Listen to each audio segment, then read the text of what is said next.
سورۃ السبع مکیہ، سورہ سبع مکی ہے، ہجرت سے پہلے اس کا نزول ہوا۔ قرآن پاک کی ترتیب کے اعتبار سے اس کا نمبر 34 ہے، نزول کے اعتبار سے اس کا نمبر 58 ہے۔ اس میں 54 آیات اور 6 رکوع ہیں۔ سبا عرب میں ایک وادی تھی جو یمن میں تھی، ملک سبا، جس کی ملکہ بلقیس بھی گزری ہے۔ تو ملکہ بلقیس کے بعد کی بات ہے، ملکہ بلقیس کے انتقال کے بعد کافی عرصہ گزر گیا۔ تو ملک سبا کے اندر بڑی فراوانی تھی، اور ہریالی اور بارشیں اور نہریں اور چشمے اور دریا، یہ دنیا کی اس دور کے مطابق ساری نعمتیں موجود تھیں۔ مگر جب اس بستی نے اللہ کی نافرمانیاں کی اور ان کی نافرمانیاں بہت بڑھ گئیں، تو ایک زوردار سیلاب آیا اور یہ بستی تباہ ہو گئی۔ چونکہ عرب کے لوگ اس ملک سبا کی تباہی کو ضرب المثل کے طور پر، محاورے کے طور پر استعمال کرتے تھے، اور وہ اس تباہی کی مثالیں دیا کرتے تھے۔ تو اب عرب کے لوگوں کو جو کفار تھے انہیں سمجھایا جائے گا، اس سورہ مبارکہ میں سمجھایا گیا اور انہیں بتایا گیا کہ ملک سبا کی تباہی سے تم عبرت حاصل کرو۔ یہاں پر یہ عرض کر دوں، شاہ ولی اللہ علیہ الرحمہ نے فوز کبیر میں یہ بات لکھی ہے کہ قرآن مجید فرقان حمید کا چونکہ نزول مکے اور مدینے میں ہے، تو جو عرب کے لوگ تھے، خصوصاً مکے اور مدینے کے پاس رہنے والے لوگ، وہ جن واقعات کو جانتے تھے اور جن قوموں کی تباہی کو وہ جانتے تھے، چاہے اشارتاً یا مکمل واقعہ جانتے ہوں یا انہوں نے کہیں سے سن رکھا تھا، قرآن نے اکثر انہی واقعات کو بیان کیا۔ اس کے علاوہ بھی کئی قومیں تباہ ہوئیں، ان کا ذکر قرآن پاک میں صراحتاً وضاحتاً نہیں کیا گیا، اس لیے کہ عرب کے لوگ ان کے قصوں کو، واقعات کو نہیں جانتے تھے۔ دوسری بات، قرآن پاک میں جو واقعات بیان کیے گئے وہ عبرت کے لیے ہیں، تو واقعات کا وہی پہلو دیا گیا ہے جو عبرت کا پہلو ہے، یعنی واقعہ صرف ایک کہانی کے طور پر پیش نہیں کیا گیا، اور نہ ہی اس واقعے میں ایسی تفاصیل پیش کی گئیں کہ لوگ واقعہ سنتے ہوئے اس کے اصل مقصود سے ہٹ جائیں اور وہ دلچسپی اور لذت میں مبتلا ہو جائیں، بلکہ قرآن میں جو واقعات پیش کیے گئے، واقعے کا وہ پہلو بیان کیا گیا جو لوگوں کے لیے عبرت کا باعث ہے، اور انداز وہ رکھا گیا کہ کوئی اس سے قصے کہانی سمجھ کے لطف اندوز نہ ہو، بلکہ وہ عبرت حاصل کرے اور اللہ کے خوف سے وہ ڈر جائے۔ بسم اللہ الرحمن الرحیم، اللہ کے نام سے شروع جو بہت زیادہ مہربان، نہایت رحم کرنے والا۔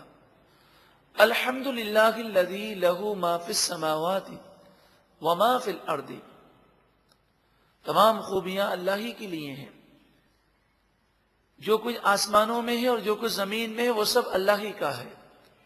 وَلَهُ الْحَمْدُ فِي الْآخِرَةِ، اور تمام خوبیاں آخرت میں بھی اسی کے لیے ہیں۔ وَهُوَ الْحَكِيمُ الْخَبِيرُ، اور وہی حکمت والا خبردار ہے۔ يَعْلَمُ مَا يَلِجُ فِي الْأَرْضِ، اللہ تعالیٰ خوب جانتا ہے جو زمین میں داخل ہوتا ہے، یعنی بارش ہوتی ہے تو جو پانی زمین میں جاتا ہے اسے اللہ جانتا ہے، جو مردہ زمین میں جاتا ہے اللہ اسے جانتا ہے، جو کیڑا زمین میں جاتا ہے اللہ اسے جانتا ہے، جو بیج زمین میں جاتا ہے اللہ اسے جانتا ہے۔ وما یخرج منہا، اور جو اس سے نکلتا ہے اللہ اسے جانتا ہے، جو پانی زمین سے نکلے، جو بیج پودے کی شکل اختیار کرے، سب کچھ اللہ جانتا ہے۔ وما ینزل من السماء، اور جو کچھ آسمان سے اترتا ہے اللہ اسے جانتا ہے، یعنی فرشتے جو اترتے ہیں، جو اوپر سے بارشیں آتی ہیں، جو بلائیں اترتی ہیں، جو رحمتیں اترتی ہیں۔ وما یعرج فیہا، اور آسمانوں میں جو چیزیں بلند ہوتی ہیں اسے اللہ جانتا ہے، یعنی نیک اعمال یا برے اعمال جو پیش ہوں، اسی طرح جب انسان کی روح نکلتی ہے تو روح بلند ہوتی ہے. اسی طرح یہ پانی ہے جو بخارات کی شکل میں بلند ہوتا ہے. اللہ تعالی ہر ایک کو جانتا ہے، اس کی تعداد بھی جانتا ہے، وہ کہاں ہے وہ بھی جانتا ہے، اور ہر طرح وہ قادر ہے. وَهُوَ الرَّحِيمُ الْغَفُورُ، اور وہی مہربان بخشنے والا ہے. وَقَالَ الَّذِينَ كَفَرُوا، اور کافروں نے کہا لا تأتین الساعہ، قیامت ہمارے پاس نہیں آئے گی، یعنی ہم مر کر مٹی ہو جائیں گے اور اس کے بعد کبھی اٹھیں گے نہیں اور قیامت کا سوال ہی پیدا نہیں ہوتا. یہ بات کافروں نے کہی. قل، اے محبوب آپ فرمائیے، بلا وربی، ہاں کیوں نہیں میرے رب کی قسم، قیامت ضرور آئے گی. لتأتینکم، ضرور بضرور قیامت تمہارے پاس آئے گی. عالم الغیبی، میرے اس رب کی قسم جو غیب کو خوب جاننے والا ہے. لا یعزب عنہ مثقال ذرہ فی السماوات، آسمانوں میں کوئی رائی کے دانے کے برابر چیز اللہ سے پوشیدہ نہیں ہے. ولا فی الارض، چاہے وہ چیز زمین میں ہو. ولا اصغر من ذالک ولا اکبر، اور چاہے وہ چیز چھوٹی ہو چاہے وہ بڑی ہو. الا فی کتاب مبین، وہ خوب بیان کرنے والی روشن کتاب لوح محفوظ میں لکھی ہوئی ہے. لوح محفوظ میں لکھی ہے. جس پر اللہ کرم فرماتا ہے اس پر لوح محفوظ منکشف ہو جاتی ہے اور وہ لکھی ہوئی باتوں کو جان لیتے ہیں. قیامت کیوں آئے گی؟ اس لیے کہ دنیا کا قیام ابس نہ ہو. دنیا کے اندر ایک شخص نے نفس و شیطان کی مخالفت کی، اپنی خواہشات کو قربان کیا، ایک پاکیزہ زندگی گزاری، فراڈ سے، جھوٹ سے، حرام سے، ظلم سے وہ بچتا رہا. تو اب وہ مر کر مٹی میں مل جائے اور اس کو کوئی ثواب نہ ملے، کوئی جزا نہ ملے، تو اس کی محنتوں کا کیا صلہ ہے؟ فرمایا قیامت اس لیے آئے گی کہ اچھے کام کرنے والوں کو اچھا صلہ دیا جائے اور برے کام کرنے والوں کا انجام برا ہو. لیجزی الذین آمنوا وعملوا الصالحات، تاکہ اللہ تعالی ان لوگوں کو صلہ عطا فرمائے جو ایمان لائے اور انہوں نے اچھے عمل کیے. اولئک لہم مغفرۃ ورزق کریم، یہی وہ لوگ ہیں جن کے لیے مغفرت ہے اور عزت کی روزی ہے. والذین سعوا فی آیاتنا معاجزین، اور وہ لوگ جو ہماری آیتوں میں ہمیں عاجز کرنے کی کوشش کرتے ہیں. مراد یہ ہے کہ وہ کبھی قرآن پر اعتراض کرتے ہیں، کبھی شریعت پر اعتراض کرتے ہیں، کبھی اسلام پر اعتراض کرتے ہیں. وہ اعتراضات کر کے یہ سمجھتے ہیں کہ وہ اسلام کو عاجز کر دیں گے یا نعوذ باللہ من ذالک اللہ کو عاجز کر دیں گے. ہرگز نہیں، یہ اللہ کے عذاب سے نہیں بچ سکیں گے. اولئک لہم عذاب من رجز علیم، یہی وہ لوگ ہیں جن کے لیے دردناک عذاب ہے. من رجز، ایسا دردناک عذاب ہے جو انہیں ذلیل و رسوا کرنے والا ہے. اللہ کا غضب ہوگا ان لوگوں پر. وَيَرَى الَّذِينَ أُوتُوا الْعِلْمَ الَّذِي، جن لوگوں کو علم دیا گیا وہ جانتے ہیں. الَّذِي أُنزِلَ إِلَيْكَ مِن رَبِّكَ هُوَ الْحَقُّ، کہ جو قرآن آپ کی طرف، آپ کے رب کی طرف سے نازل کیا گیا وہ بالکل سچا کلام ہے. اہل علم اس بات کو جانتے ہیں. وَيَهْدِي إِلَى صِرَاطِ الْعَزِيزِ الْحَمِيدِ، اور عزت والے سب خوبیوں کے مالک رب کی راہ یہ قرآن بتاتا ہے.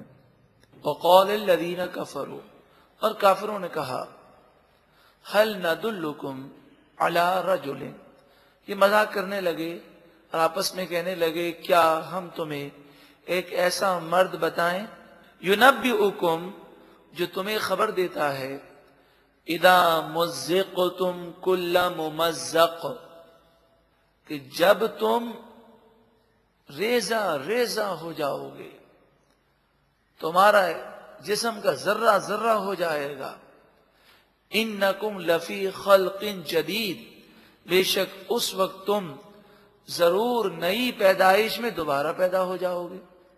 انہوں نے ان باتوں پر اعتراض کیا۔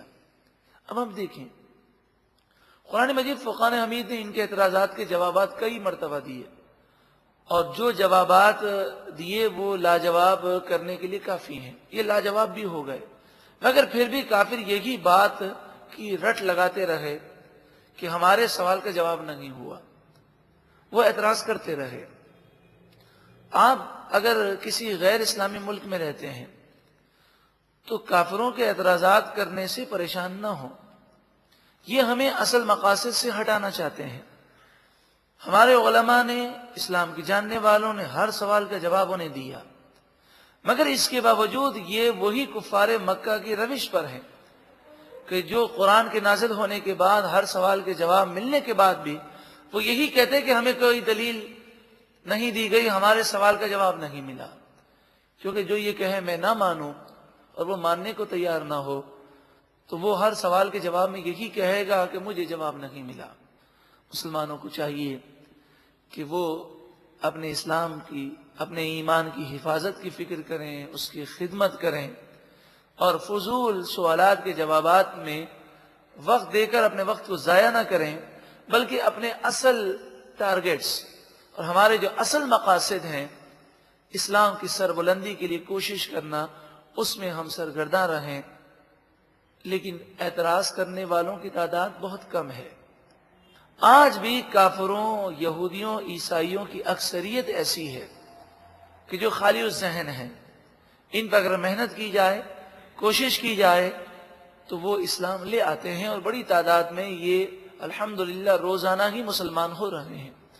افترا علی اللہ کذبا، ان لوگوں نے کہا کہ نعوذ باللہ من ذالک، اس مرد نے اللہ پر جھوٹ باندھا۔ ام بھی جنۃ، خود انہیں بھی کوئی کنفرم بات معلوم نہ تھی، اس لیے شک کا اظہار کر رہے ہیں، یا تو جھوٹ باندھا یا پھر ان پر جنات کا سایہ ہے۔ تو اب یہ نہیں بول رہے، جن بول رہا ہے۔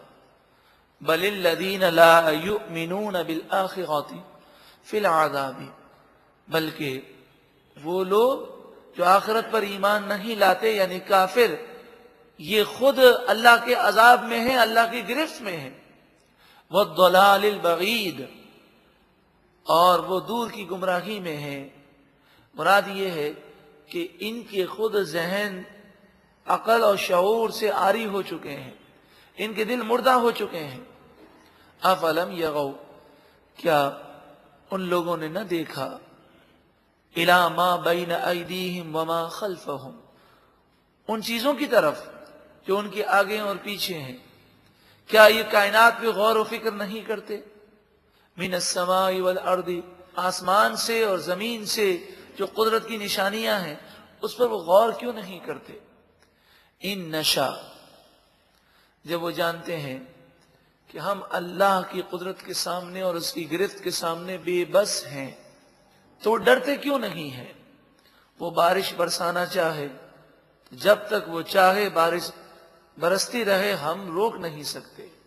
وہ روکنا چاہے تو ہم برسا نہیں سکتے۔ وہ آندھی چلانا چاہے تو ہم اس کا رخ موڑ نہیں سکتے۔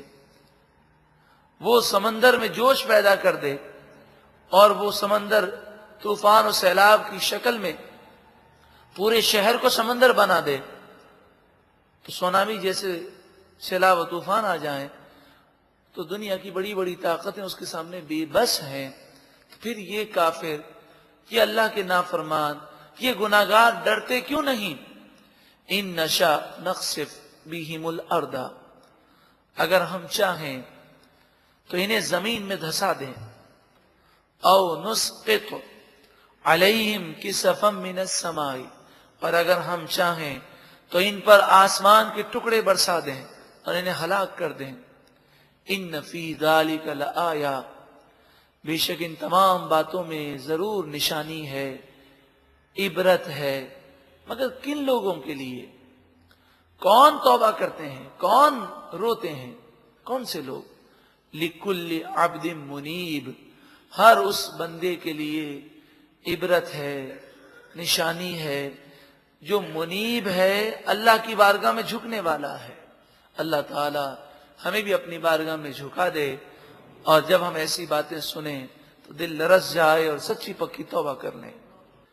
اللہ تبارک و تعالی کی قدرت کا ذکر ہے، اللہ تعالی جسے جو چاہے اپنی قدرت سے عطا فرمائے۔ اب اس کا ذکر ہے، حضرت داؤد اور حضرت سلیمان علیہ السلام کا ذکر، کہ انہیں اللہ تعالیٰ نے کیسی کیسی طاقتیں عطا فرمائی۔ جس سے اللہ تعالیٰ چاہے وہ طاقت عطا فرمائے، اور جس سے چاہے مقام و مرتبہ لے لے۔ وَلَقَدْ آتَيْنَا دَاوُودَ مِنَّا فَضْلًا، اور بے شک ہم نے داؤد کو اپنی طرف سے فضل عطا فرمایا، ان پر ہمارا فضل تھا۔ ہم نے پہاڑوں سے کہا، یا جبالو، اے پہاڑوں، اوبی معہو، تم حضرت داؤد کے ساتھ فرما بردار رہو، اللہ کا ذکر کرو۔ تو جب حضرت داؤد اللہ کا ذکر کرتے تو یہ پہاڑ بھی آپ کے ساتھ مل کر اللہ کا ذکر کرتے۔ وَالطَّيْرَ، اور ہم نے پرندوں سے کہا کہ داؤد کی فرما بردار رہو۔ جب حضرت داؤد اللہ کا ذکر کرتے تو پرندے درندے سب جمع ہو جاتے اور سب مل کر آپ کے ساتھ اللہ کا ذکر کرتے۔ وَأَلَنَّا لَهُ الْحَدِيدَ، اور ہم نے ان کے لیے لوہے کو موم کر دیا، نرم کر دیا۔ أَنِ اعْمَلْ سَابِغَاتٍ، اور ہم نے ان سے فرمایا کہ بڑی وسیع زرے بنائیے، یعنی وہ لوہے کی جیکٹ جو سینے پر اور کمر پر تلوار کے وار سے روکتی ہے۔ سب سے پہلے اس حفاظتی ہتھیار کو بنانے کا علم اللہ تبارک و تعالی نے حضرت داؤد علیہ السلام کو عطا فرمایا۔ وَقَدِّرْ فِي السَّرْدِ، اور اس کے بنانے میں اندازے کا پورا خیال رکھو۔ یعنی حضرت داؤد علیہ السلام یہ زرہ ایسی بناتے کہ جس کے لیے بناتے اس کے سینے پر بالکل فٹ آتے۔ وَاعْمَلُوا صَالِحًا، اور تم سب اچھے اعمال کرتے رہو۔ انی بما تعملون بصیر، بے شک میں تمہارے تمام کاموں کو دیکھنے والا ہوں۔ اللہ کی قدرت اور طاقت کا اظہار ہے کہ اللہ جسے چاہے مقام و مرتبہ دے۔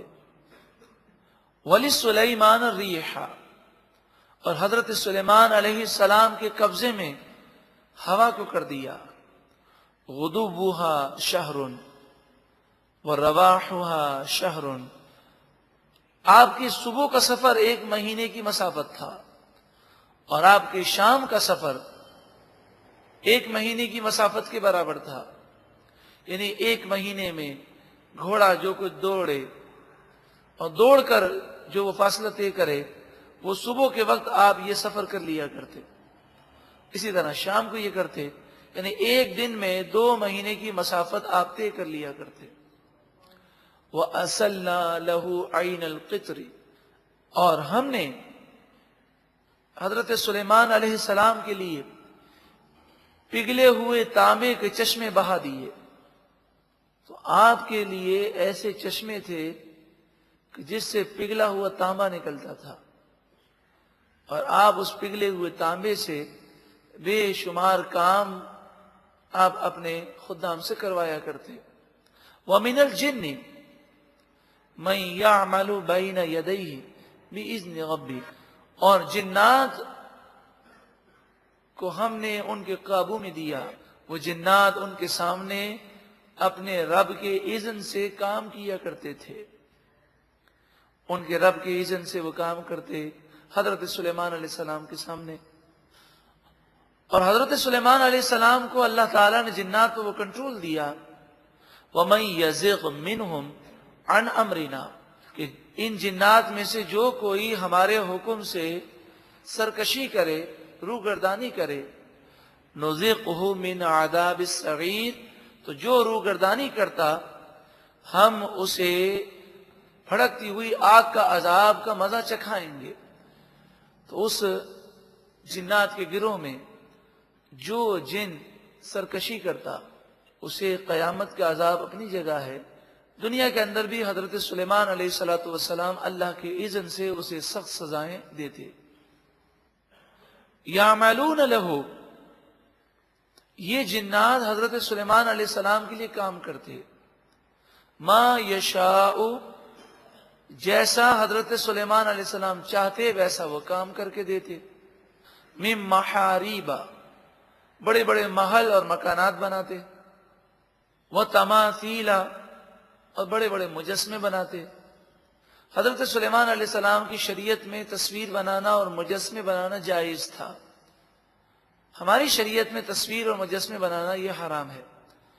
وجفان کالجوابی، اور بڑے بڑے لگن، جفان جیسے تھال ہوتا ہے، تو بڑے بڑے تھال جس میں بیٹھ کر ایک ایک ساتھ ایک ایک ہزار دو دو ہزار افراد مل کر کھانا کھاتے، کالجوابی، بڑے بڑے حوضوں کی طرح، بڑے بڑے تالاب کی طرح، اتنے بڑے بڑے برتن جنات آپ کو بنا کر دیتے۔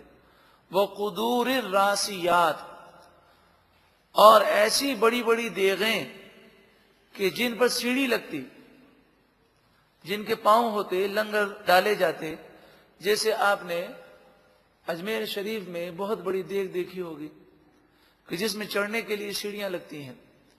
تو حضرت سلیمان علیہ الصلوۃ والسلام کے حکم سے جنات ایسی بڑی بڑی دیگیں بناتے کہ جس میں ایک ساتھ ہزاروں افراد کا کھانا پکتا۔ اعملوا آل داود شکرا، اے داود کی اولاد، یعنی اے سلیمان علیہ السلام اور دیگر ان کے رشتہ دار اور مومنین، تم سب شکر والا عمل کرو، یعنی ہر وقت میرا شکر ادا کرتے رہو، یہ اللہ نے مقام و مرتبہ تمہیں دیا۔ وَقَلِيلٌ مِّنْ عِبَادِيَ الشَّكُورُ، میرے بندوں میں سے بہت تھوڑے بندے ہیں جو شکر گزار ہیں۔ شکور بندے، شکر گزار بندے وہ بہت تھوڑے ہیں۔ اللہ ہم سب کو شکر کرنے کی توفیق عطا فرمائے۔ یہاں پر یہ بھی درس ہے، اللہ تعالیٰ اپنے نبیوں کو جو مقام دینا چاہے وہ دے سکتا ہے۔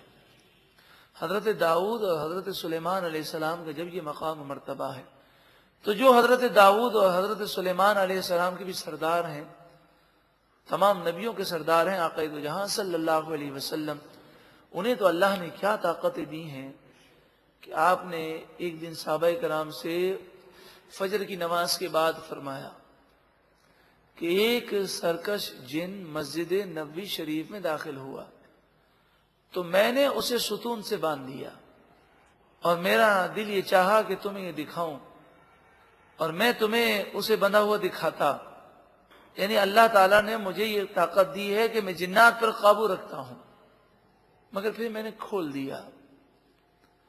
صحابہ کرام نے عرض کیا رسول اللہ صلی اللہ علیہ وسلم ایسا آپ نے کیوں کیا؟ تو آپ نے فرمایا مجھے اپنے بھائی حضرت سلیمان علیہ السلام یاد آ گئے کہ انہوں نے یہ دعا کی تھی، یہ پروردگار مجھے ایسی حکومت دے کہ جیسی حکومت کسی اور کو نہ ملے۔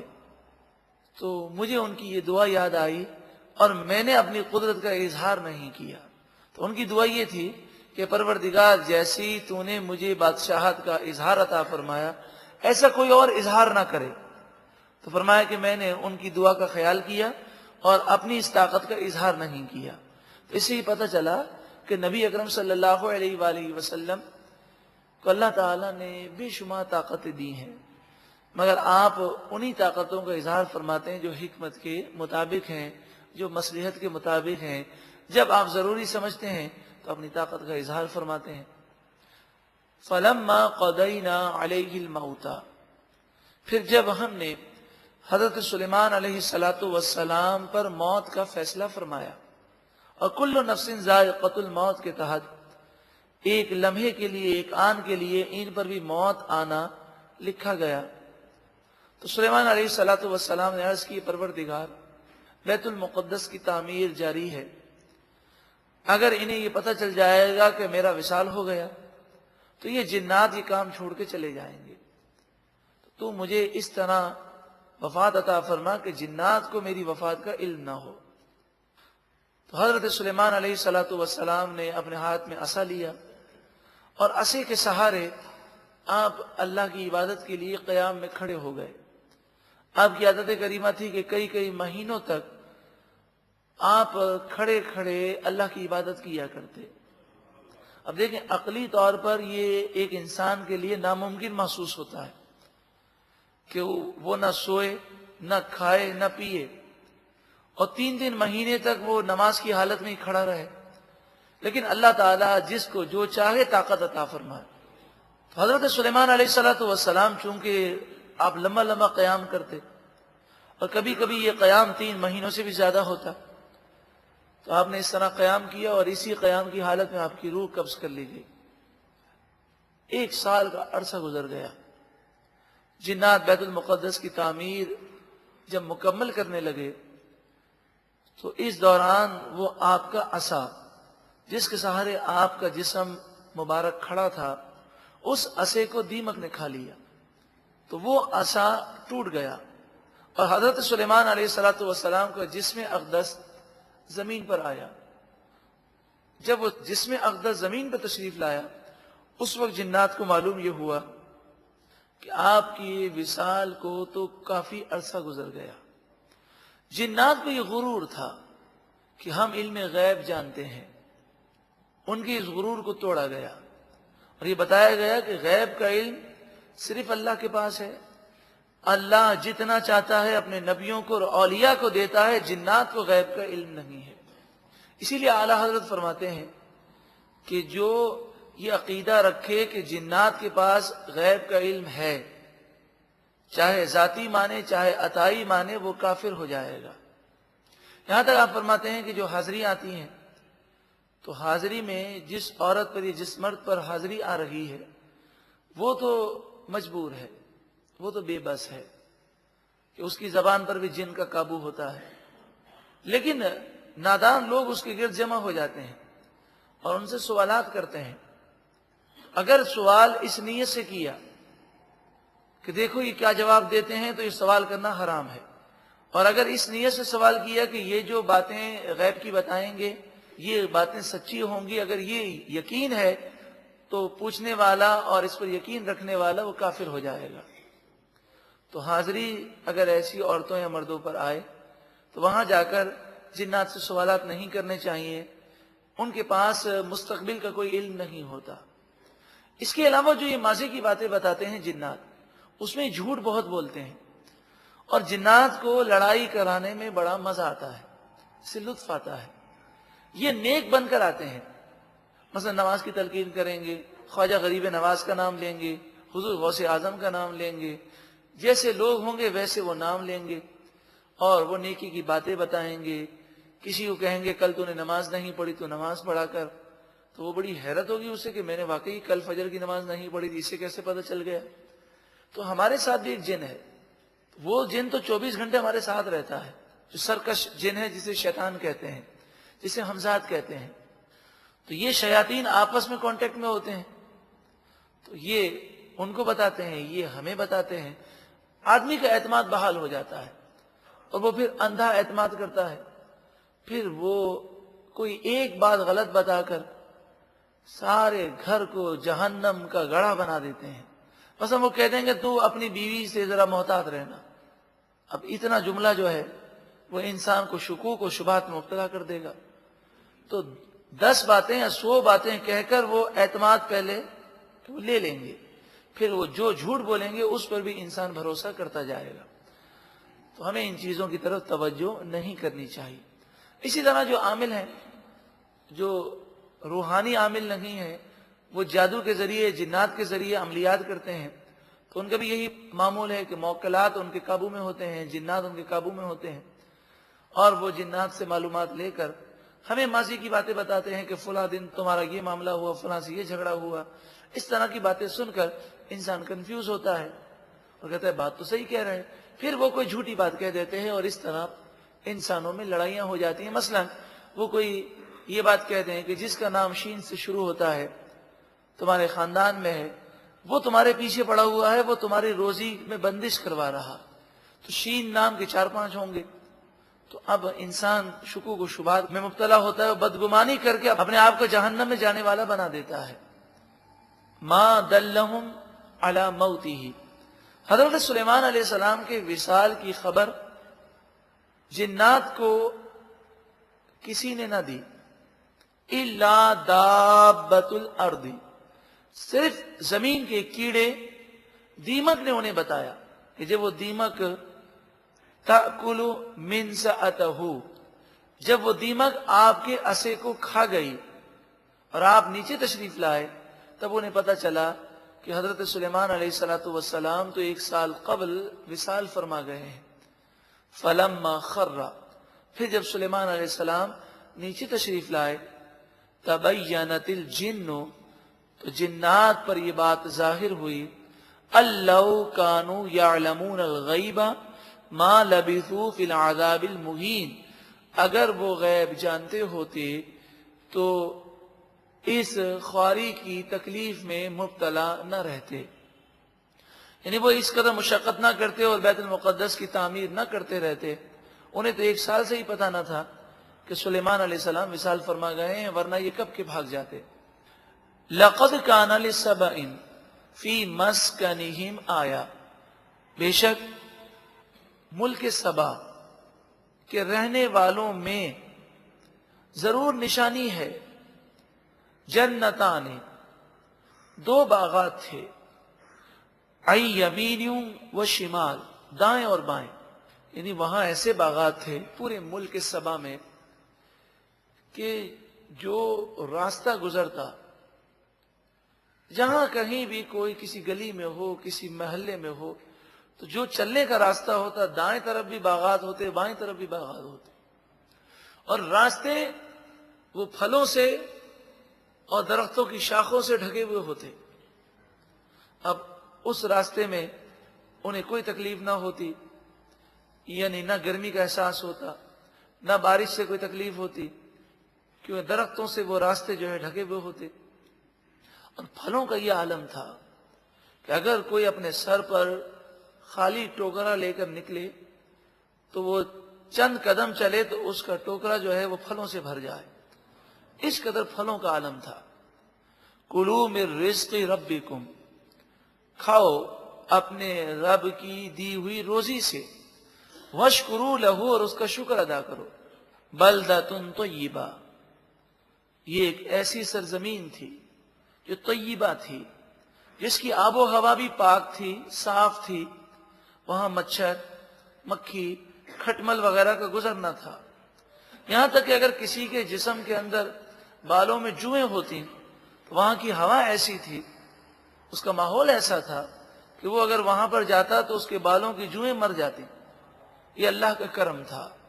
وَرَبٌ غَفُورٌ، رب پالنے والا بخشنے والا ہے، مگر ان لوگوں نے شکر نہ کیا اور یہ گناہوں میں مبتلا رہے. فَأَعْرَضُوا، پس ان لوگوں نے اعراض کیا، گناہ کیے. فَأَرْسَلْنَا عَلَيْهِمْ سَيْلَ الْعَرِمِ، کافی عرصے تک یہ گناہ کرتے رہے، انہیں کوئی مشکل نہیں آئی. لیکن پھر جب وقت مہلت ختم ہوئی، بس ہم نے ان پر سیل العرم، زوردار سیلاب بھیج دیا. ان کے یہاں سے جو پانی کا گزر ہوتا تھا تو انہوں نے پانی شہر میں داخل نہ ہو اس کو روکنے کے لیے بند بنائے تھے. اللہ کے حکم سے چوہے وہ وہاں پر گئے اور انہوں نے اس لکڑی کو کھایا اور لکڑی کو کھا کھا کر انہیں سوراخ کر دیا. چھوٹا سا سوراخ چوہوں نے کیا. اب آپ جانتے ہیں جب چھوٹا سا سوراخ ہو تو پانی گزرتا ہے، پانی کے گزرنے سے وہ سوراخ بڑا ہوا اور بڑے ہوتے ہوتے ایک زوردار اس میں پانی کا ریلا گزرا اور وہ بند ٹوٹ گیا اور اس طرح وہ اچانک سیلاب کا شکار ہو گئے. وَبَدَّلْنَاهُمْ، اور ہم نے بدل دیا انہیں بجنتیہم. اب دو باغات اب بھی تھے دائیں اور بائیں، لیکن وہ پہلے کے جو باغات تھے وہ تو ختم ہو گئے. اب وہ دائیں اور بائیں جو باغات تھے یہ اسی پرانے باغات کی باقیات تھیں. جھاڑیاں تھیں، کانٹے تھے اور خشک اور سوکھے ہوئے درخت تھے. جنتین، دو باغات، ذواتی اکل خمط، ایسے باغات جن کے میوے انتہائی بیکار تھے، بد مزہ تھے، ان کا کوئی ٹیسٹ نہ تھا. وَأَصْلٍ، اور جھاڑیاں، وَشَيْءٍ مِّن سِدْرٍ قَلِيلٍ، اور تھوڑے سے بیر کے درخت. عبرت ہے جسے اللہ تعالیٰ نے نعمتیں دی ہیں وہ اللہ کی نافرمانی نہ کرے. اللہ تعالیٰ اجاڑنے پر قادر ہے، لینے پر قادر ہے. ذَلِكَ جَزَيْنَاهُمْ بِمَا كَفَرُوا، یہ ہم نے انہیں سزا دی اس وجہ سے کہ انہوں نے کفر کیا. وَهَلْ نُجَازِي إِلَّا الْكَفُورَ، اور ہم ناشکری کی یہی سزا دیتے ہیں. وَجَعَلْنَا بَيْنَهُمْ وَبَيْنَ الْقُرَى الَّتِي بَارَكْنَا فِيهَا قُرًى وَاحِدَةً. ملک سبا کے لوگ اس قدر خوش نصیب تھے، اس قدر ان پر نعمتوں کی فراوانی تھی، مگر خود انہوں نے اپنے اوپر ظلم کیا کہ ملک سبا سے لے کر یعنی یمن سے لے کر شام تک یہ جب آتے اور جاتے تو راستے میں ان کو سامان کھانے پینے کا لے کر جانے کی ضرورت نہ ہوتی. تھوڑے تھوڑے فاصلے پر باغات تھے، تو مسافر اگر دن کو چلتا کھا پی کر تو دوپہر تک وہ ایسے باغ میں پہنچ جاتا جہاں پر وہ کھانے پینے کی اور فروٹ کی اور ان نعمتوں کی بارشیں ہوتی، فراوانی ہوتی. اس طرح شام سے آنے والے اور یمن سے جانے والے راستے کے اندر وہ کھانے پینے کی انہیں کوئی تکلیف نہ ہوتی. وجعلنا، اور ہم نے کیا ان کے درمیان اور ان بستیوں کے درمیان کہ جس میں ہم نے برکت رکھی ہے، یعنی شام جو برکت والی سرزمین ہے اس میں اور یمن کے درمیان قرن واحدۃ، ایسی بستیاں رکھی جو ظاہرہ تھیں، جو موجود تھیں. وقدرنا فیہا السیر، اور ہم نے اس میں ایک منزل کا فاصلہ رکھا، یعنی 4 گھنٹے 5 گھنٹے کا سفر کر کے مسافر اس جگہ پر پہنچ جاتا. جیسے ہمارے یہاں سپر ہائی وے ہو یا کوئی بھی شاہراہ ہو تو تھوڑے تھوڑے فاصلے پر ریسٹورینٹ بنے ہوتے ہیں. تو یہ سمجھیے قدرتی ریسٹورینٹ تھے جس میں کرایہ کسی کو یا معاوضہ یا پیسے خرچ نہ کرنے پڑتے تھے. باغات تھے جہاں پر پھل ہوتے، وہ وہاں پر آرام کرتے، پانی پیتے، کھانا کھاتے اور پھر وہاں سے روانہ ہو جاتے. سیرو فیہا لیالیا وایاما آمنین، اور ایسا امن تھا اس راستے میں کہ ان سے کہا جاتا کہ ان راستوں میں رات اور دن تم امن کے ساتھ چلو پھرو. فقالو، مگر انسان ہوس اور لالچ کا شکار ہو جاتا ہے. انسان کی یہ خواہش ہوتی ہے کہ سارا کچھ میں ہی کھا لوں اور کسی کو کچھ نہ ملے. تو یہ ملک سبا کے لوگ ایسے ظالم تھے کہ انہوں نے کہا کہ شام سے لوگ آتے ہیں اور راستے میں کھاتے پیتے آتے ہیں، تو راستے کے یہ باغات جو ہیں یہ ویران ہو جائیں تو بہت اچھا ہے، تاکہ ہمارے ملک میں آ کر پھر ہمارے ملک کی قدر کریں. فقالوا ربنا باعد بین اسفارنا، وہ کہنے لگے پروردگار ہمارے سفر کے درمیان دوری پیدا کر دے، یعنی شام اور یمن کے درمیان جتنی بستیاں ہیں ان کو ویران کر دے تاکہ سفر دور ہو جائے. وَظَلَمُوا أَنفُسَهُمْ، یہ بات انہوں نے اس حال میں کہی کہ انہوں نے اپنی جانوں پر ظلم کیا. فَجَعَلْنَاهُمْ أَحَادِيثًا، بس ہم نے ان پر عذاب نازل کیا اور انہیں کہانی بنا کر رکھ دیا. کس سے؟ یعنی پرانی باتیں اب رہ گئیں، ان کا وجود نہ رہا. وَمَزَّقْنَاهُمْ كُلَّ مُمَزَّقٍ، اور ہم نے مکمل طور پر انہیں تباہ کر دیا. عبرت ان لوگوں کے لیے جو کسی کی نعمت پر جلتے ہیں اور یہ تمنا کرتے ہیں کہ بس سب کچھ مجھے مل جائے اور کسی کو نہ ملے۔ انسان کو قلب اور دل وسیع رکھنا چاہیے۔ مسلمان پر اگر کسی نعمت کا نزول ہو تو مسلمان کو چاہیے کہ اس سے وہ خوش ہو۔ مسلمان اگر پریشان ہو تو اس کی پریشانی سے خوش ہونے کے بجائے اسے اس کا ہمدرد بننا چاہیے۔ ان فی ذلک لآیات لکل صبار شکور، بے شک ان تمام باتوں میں ضرور نشانی ہے ان لوگوں کے لیے جو صبر کرنے والے ہیں اور شکر کرنے والے ہیں۔ وَلَقَدْ صَدَّقَ عَلَيْهِمْ إِبْلِيسُ ظَنَّهُ، اور بے شک ان پر شیطان کا گمان درست ثابت ہوا۔ شیطان نے یہ گمان کیا تھا کہ میں گمراہ کروں گا، تو شیطان اس مشن میں کامیاب رہا اور یہ لوگ گمراہ ہو گئے۔ فَاتَّبَعُوهُ إِلَّا فَرِيقًا مِّنَ الْمُؤْمِنِينَ، بس تمام انسانوں نے شیطان کی پیروی کی، ایمان لانے والے اور نیک لوگوں کے علاوہ سب شیطان کے وار کا شکار ہو گئے۔ اب کوئی یہ نہ سمجھے کہ کیا کریں، بیچارے مجبور تھے۔ شیطان بڑا پاورفل ہے، شیطان کا وار بہت کمزور ہے۔ شیطان صرف مشورہ دے سکتا ہے، وہ برا مشورہ دیتا ہے۔ آپ مجھے بتائیے دنیا کے اندر کوئی آپ کو غلط مشورہ دے اور آپ اگر اس غلط مشورے پر عمل کر کے اپنا نقصان کر لیں تو کیا کسی کو آپ یہ کہہ سکتے ہیں کہ فلاں نے مجھے مروایا؟ وہ دنیا آپ کو یہی کہے گی کہ آپ کے اندر عقل نہیں تھی۔ تو شیطان صرف مشورہ دیتا ہے، شیطان پکڑ کر گناہ نہیں کروا سکتا۔ نیکی سے وہ روکنے کے یہ معنی نہیں کہ شیطان جو ہے ہمارے پاؤں پکڑ لے۔ شیطان صرف برے برے خیالات دے گا اور الٹے سیدھے وہ گناہوں کی پلاننگ دے گا۔ تو مشورہ ہم کیوں قبول کرتے ہیں؟ ہم اس کے غلط مشوروں کو کان نہ دھریں۔ وَمَا كَانَ لَهُ عَلَيْهِمْ مِنْ سُلْطَانٍ، شیطان کو ان پر کوئی غلبہ نہیں تھا، شیطان انہیں مجبور نہیں کر سکتا تھا۔ الا، مگر شیطان کو جو بہکانے کا اختیار دیا گیا یہ اس لیے دیا گیا کہ دنیا دارالامتحان بن جائے۔ کون اللہ کا فرما بردار ہے اور کون شیطان کی باتیں مانتا ہے، یہ آزمائش ہے۔ الا لنعلم من یؤمن بالآخرۃ ممن هو منها فی شک، صرف اس لیے شیطان کو بہکانے کا اختیار ہے تاکہ ہم لوگوں کو بتائیں کون اللہ پر اور آخرت پر ایمان رکھتا ہے اور کون ایسا ہے جو آخرت کے بارے میں شک کرتا ہے۔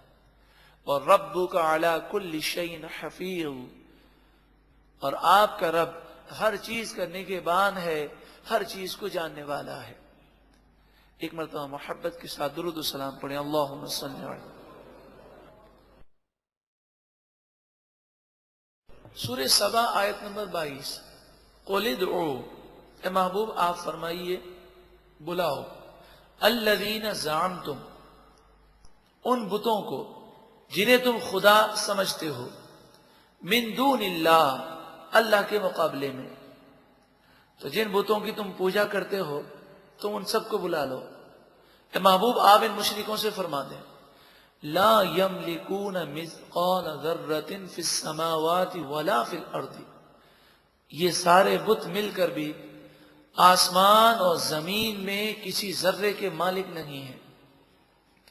یہ تو ہیں بھی ویسے ہی بے جان پتھر، اور اگر انسان بھی ہو چاہے پوری دنیا کا بادشاہ بھی ہو، حقیقی مالک تو صرف اللہ ہے۔ وما لہم فیہما من شرک، اور زمین و آسمان میں ان کے لیے اللہ کے ساتھ کوئی شرکت نہیں ہے، وہ پارٹنر نہیں ہے، بلکہ خالق کائنات وہی اکیلا معبود ہے، وہی مالک حقیقی ہے۔ وما لہ منہم من ظہیر، اور نہ ہی ان بتوں میں سے کوئی اللہ کا مددگار ہے۔ جو مشرکین سمجھتے تھے کہ اتنی بڑی کائنات نعوذ باللہ من ذالک اللہ سے نہیں چلتی تو یہ بت مدد کرتے ہیں، ایسی بات نہیں ہے۔ اللہ تبارک و تعالیٰ کو کسی کی مدد کی حاجت نہیں۔ اس نے فرشتوں کو، اولیاء کو، نبیوں کو جو مقام دیا یہ اس کی مشیت ہے، وہ کسی کا محتاج نہیں ہے۔ وَلَا تَنْفَعُ الشَّفَاعَةُ عِنْدَهُ إِلَّا لِمَنْ أَذِنَ لَهُ، اس کی بارگاہ میں کوئی سفارش فائدہ نہیں دے گی، مگر اسی کے لیے فائدہ دے گی جس کے لیے وہ اجازت دے.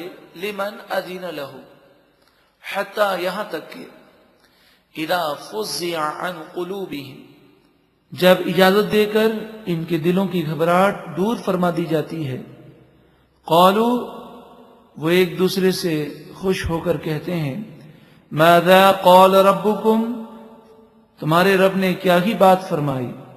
قالوا الحق، وہ کہتے ہیں جو فرمایا حق فرمایا، یعنی شفاعت کرنے والوں کو ایمانداروں کی شفاعت کی اجازت عطا فرمائی.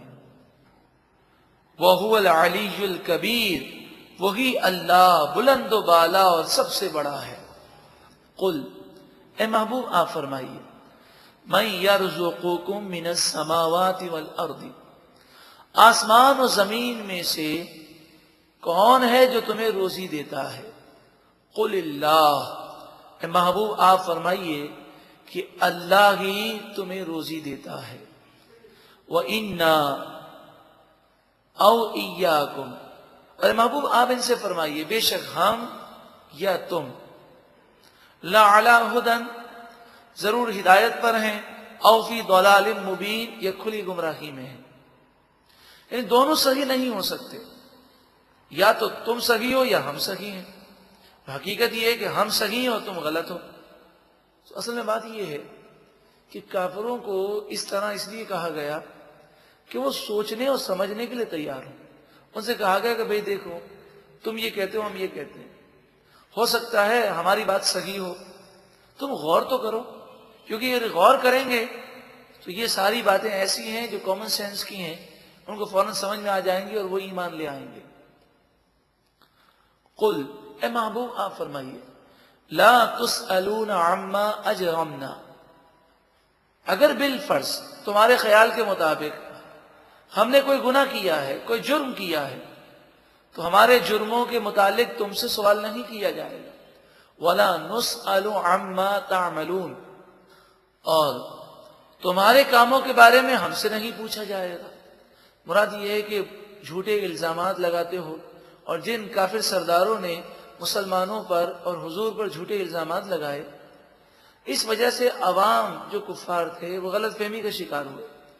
تو ان سے کہا گیا کہ اگر تمہارے گمان کے مطابق ہم نے کوئی جرم کیا ہے تو تمہیں اس کی فکر کی حاجت نہیں ہے. تم یہ سوچو کہ جو ہم بات کہہ رہے ہیں وہ صحیح ہے کہ غلط ہے. یہ بہت پیاری نصیحت ہے کہ جب ہم کسی کو نصیحت کرنے جاتے ہیں تو نصیحت قبول نہیں کرتا، جھوٹے الزامات لگانا شروع کر دیتا ہے. تو اس کو یہ درس دیا جا رہا ہے کہ بھئی ٹھیک ہے، ہم تمہارے جھوٹے الزامات کو اس وقت جواب دے کر اپنا وقت ضائع نہیں کریں گے. ہم الجھنا نہیں چاہتے، ہم صرف یہ کہتے ہیں کہ ہم کیسے بھی ہیں، قبر میں تمہارے متعلق سوال ہوگا، تو ہم جو تمہیں اچھی باتیں بتا رہے ہیں اگر یہ اچھی ہیں تو اسے سنو تو صحیح. یہ ان باتوں کے ذریعے کافر کو اپنے قریب کیا گیا تاکہ وہ سننے کو تیار ہوں. قل، اے محبوب آپ فرمائیے، یجمع بیننا ربنا، اللہ رب العالمین ہم سب کو ہمیں کل بروز قیامت جمع فرمائے گا. ثم یفتح بیننا بالحق، پھر اللہ تعالی ہمارے درمیان سچا فیصلہ فرمائے گا. وَهُوَ الْفَتَّاحُ الْعَلِيمُ، اور وہی خوب فیصلہ فرمانے والا، خوب جاننے والا ہے. یہ بھی باتیں اس لیے فرمائی گئیں کہ الجھ کر ان کافروں کی توجہ دوسری طرف نہ چلی جائے. مثلا انہوں نے الزام لگایا کہ آپ پر جادو ہو گیا ہے، انہوں نے یہ الزام لگایا کہ آپ پر جن کا سایہ ہے. اگر اس بحثوں میں جاتے تو کافروں کی زندگیاں گزر جاتی ہیں، وہ یہی تحقیق اور اسی باتوں میں الجھے رہتے کہ جن کا سایہ ہے کہ نہیں ہے. تو ان سے کہا کہ ہمارا معاملہ تم اللہ پہ چھوڑو، ہم جو باتیں کہہ رہے ہیں اسے سوچو سمجھو کہ ہماری باتیں کیا تمہاری آخرت کے لیے بہتر ہیں یا نہیں ہیں. قل، اے محبوب آپ فرمائیے، ارونی الذین الحقتم بہ شرکاء، کیا تم مجھے دکھا سکتے ہو کہ اللہ کے ساتھ جن شرکاء کو تم ملاتے ہو اور کہتے ہو کہ وہ بھی خدا ہیں، کیا ان کے خدا ہونے کو تم ثابت کر سکتے ہو؟ کلا، ہرگز نہیں، اللہ کے سوا کوئی خدا نہیں، بل هو اللہ العزیز الحکیم، بلکہ وہی اللہ غالب حکمت والا ہے۔ یعنی یہاں بھی ایک گفتگو کا انداز سکھایا گیا کہ پہلے تو کہا گیا کہ ہماری بات غور سے سنو، پھر جب وہ غور سے سننے کو تیار ہوئے تو ان سے یہ کہا یہ بتاؤ کہ جنہیں تم خدا سمجھ رہے ہو کیا تم اسے خدا ثابت کر سکتے ہو؟ تمہارے پاس کوئی دلیل ہے؟ اس طریقے سے ان کی توجہ اصل مقصود کی طرف کہ جو ہم تبلیغ کرنا چاہتے ہیں، انہیں سمجھانا چاہتے ہیں، اس پوائنٹ سے وہ ہٹ نہ سکے اور اب وہ اس پر غور کریں۔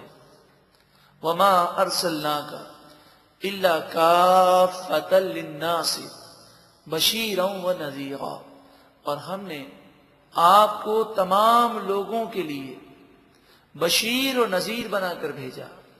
جتنے نبی آئے وہ کسی قوم کے لیے آئے، حضور صلی اللہ علیہ وآلہ وسلم تا قیامت نبی ہیں اور ہر قوم کے لیے نبی ہیں۔ تا قیامت نبی سے مراد یہ ہے کہ حضور کی لائی ہوئی شریعت اسی پر تا قیامت عمل کرنا ضروری ہے، اور ہر قوم کے لیے یہ ضروری ہے کہ وہ حضور کو مانے اور حضور پر ایمان لائے۔ وَلَكِنَّ أَكْثَرَ النَّاسِ لَا يَعْلَمُونَ، ہاں لیکن اکثر لوگ جانتے نہیں ہیں۔ وَيَقُولُونَ، اور وہ کہتے ہیں، مَتَىٰ هَٰذَا الْوَعْدُ إِن كُنتُمْ صَادِقِينَ، اگر تم سچے ہو تو یہ بتاؤ کہ یہ وعدہ کب پورا ہوگا۔ قل، اے محبوب آپ فرمائیے، لکم میعاد یوم، تمہارے اور ہمارے درمیان ایک دن کی میعاد مقرر ہے، لا تستأخرون عنہ ساعتا ولا تستقدمون، تو نہ ایک ساعت تم آگے بڑھ سکو گے نہ ایک ساعت پیچھے ہو سکو۔ موت کا وقت بھی مقرر ہے اور قیامت کا وقت بھی مقرر ہے، تو اس سوال میں اور اس بحث میں پڑھ کر اپنا وقت ضائع نہ کرو، بلکہ تم اس قیامت والے آنے والے دن کی تیاری کرو۔ بلکہ یہاں تک کہ بعض جگہوں پر یہ بھی ہے کہ جب انبیاء سے کافروں نے قیامت کے متعلق سوال کیا تو انہوں نے کہا کہ تم ہمیں جھوٹا سمجھتے ہو اور تم سمجھتے ہو قیامت نہیں آئے گی، لیکن تھوڑی دیر کے لیے تصور کر لو کہ اگر بالفرض ہماری بات سچی ہو، یعنی کافروں کے ذہن کے مطابق بات کی گئی، فرمایا تھوڑی دیر کے لیے سوچو کہ اگر بالفرض جو ہم کہہ رہے ہیں اگر وہ سچا ہو اور یہی ہو جو ہم کہہ رہے ہیں، تو پھر بتاؤ تمہیں کتنا افسوس ہوگا۔ اور اگر ہم یہ کہہ رہے ہیں قیامت میں اٹھنا ہے، اگر بالفرض ہماری بات غلط بھی ہے اور تم نے ایک اچھی اور پاکیزہ زندگی گزاری، تو اس میں تمہارا نقصان کیا ہے؟ اس طریقے سے بھی کافروں کو سمجھایا گیا۔ تو سمجھانے کے مختلف انداز اختیار کیے گئے جیسے لوگوں کی ذہنیت ہے۔ تو اسی طرح ہم مسلمانوں کو کہتے ہیں، اول تو یہ بات سچی ہے کہ گناہوں کی سزائیں آخرت میں ہیں، دنیا میں بھی ہیں۔ اگر کسی کو یہ وہم پڑتا ہے کہ نہیں یہ مولویوں کی باتیں ہیں کہ گناہوں کی سزا دنیا میں ملتی ہے، قبر میں بھی، آخرت میں بھی، اللہ غفور الرحیم ہے، اگر اس طرح کی وہ سوچ رکھتا ہے تو اس سے ہم یہ کہتے ہیں ذرا ایک لمحے کے لیے سوچو کہ ہم جو کہہ رہے ہیں اگر ایسا ہی دنیا میں ہو جائے، یہ قبر و آخرت میں ہو جائے، تو بتائیے کتنا افسوس ہوگا۔ اور اگر پاکیزہ زندگی گزار لو اور اللہ اور اس کے رسول کی فرما برداری والی زندگی گزارو، نفس اور شیطان کے وار اور ان کی باتوں کو نہ مانو، تو اس میں نقصان کیا ہے؟ تو فائدہ ہی فائدہ ہے۔ تو یہ باتیں ان لوگوں کو سمجھائی جاتی ہیں جو کسی صورت پر سمجھنے کو تیار نہیں۔ الحمدللہ قرآن مجید فرقان حمید کا جو درس سن لے اور جو خوشگوار زندگی پروگرام میں آئے، نور قرآن نشست میں آئے، تو قرآن کی آیات سننے کے بعد اب اسے کسی قسم کا شک باقی نہیں رہتا۔ ایک بھائی نے مجھے بتایا کہ وہ ایک فیکٹری میں کام کرتے ہیں، تو وہاں کچھ خواتین بھی ہیں۔ انہوں نے جب سورہ احزاب کا درس سنا، انہوں نے کہا یہ تو بڑی عجیب بات ہے کہ اتنا پردے کا حکم ہے اور ہم پردہ نہیں کرتے۔ یہ جس شعبے سے وابستہ ہیں اس میں یہ جس ملازم کو رکھنا چاہیں رکھ لیں اور جس کو نکالنا چاہیں نکال دیں۔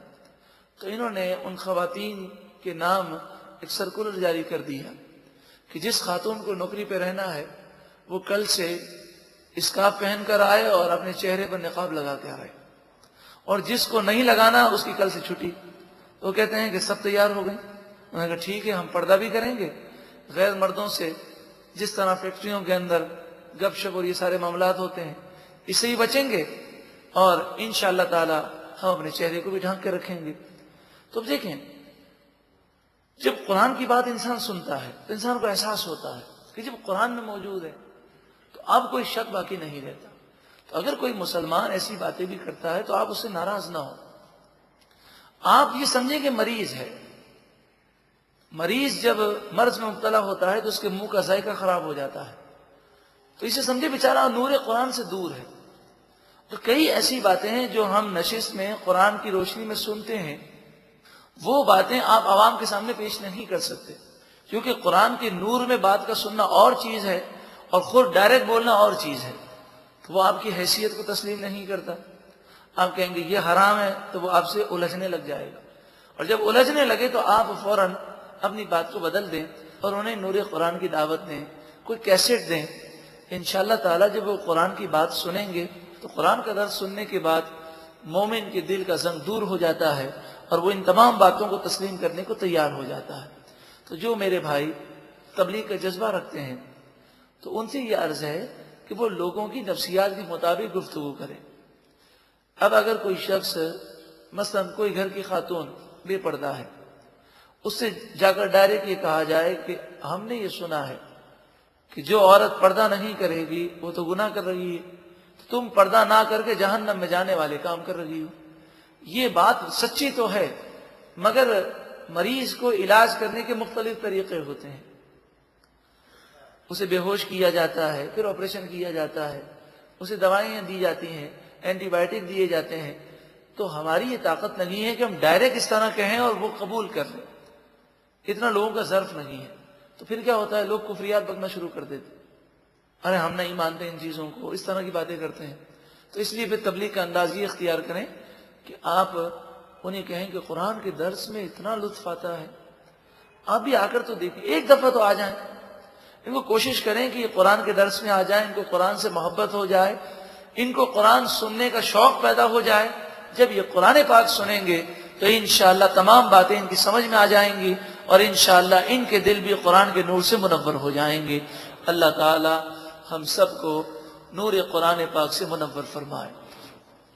ارشاد فرمایا وقال الذین کفروا, اور کافر بولے لن نؤمن بهذا القرآن, ہرگز ہم اس قرآن پر ایمان نہیں لائیں گے, ولا بالذی بین یدیہ, اور نہ اس قرآن سے پہلی کتابوں پر ہم ایمان لائیں گے. یعنی کافروں نے یہ اعلان کیا کہ تمام آسمانی کتابوں پر ہم ایمان کبھی بھی نہیں لائیں گے. وَلَوْ تَغَا, اور اگر تو دیکھے اِذِ الظَّالِمُونَ مَوْقُوفُونَ عِنْدَ رَبِّهِمْ, جب ظالم اپنے رب کے حضور مجرم بن کر کھڑے ہوں گے. جب یہ ظالم, یہ گنہگار, یہ کافر مجرم بن کر اور ایک مجرموں کی حیثیت سے وہ رب کی بارگاہ میں کھڑے ہوں گے. اے لوگوں, وہ وقت اگر تم دیکھو, سوچو کہ اس وقت ظالموں کا کیا عالم ہوگا. یرجع بعضهم الى بعض القول, یہ ظالم ایک دوسرے پر الزام لگا رہے ہوں گے. کوئی کہہ رہا ہوگا اس نے مجھے بہکا دیا, دوسرا کہے گا اس نے مجھے بہکا دیا. یقول الذین استضعفوا للذین استکبروا, تو کہیں گے وہ لوگ کہ جو کمزور تھے ان لوگوں سے جو متکبر تھے, یعنی قوم کے سرداروں سے اور قوم کے بڑے لوگوں سے قوم کے غریب اور کمزور لوگ کہیں گے, اور یہ دونوں کافر ہوں گے. لولا انتم لکنا مؤمنین, اگر تم نہ ہوتے تو ضرور ہم مومن ہوتے، تمہاری وجہ سے ہم کافر ہوئے۔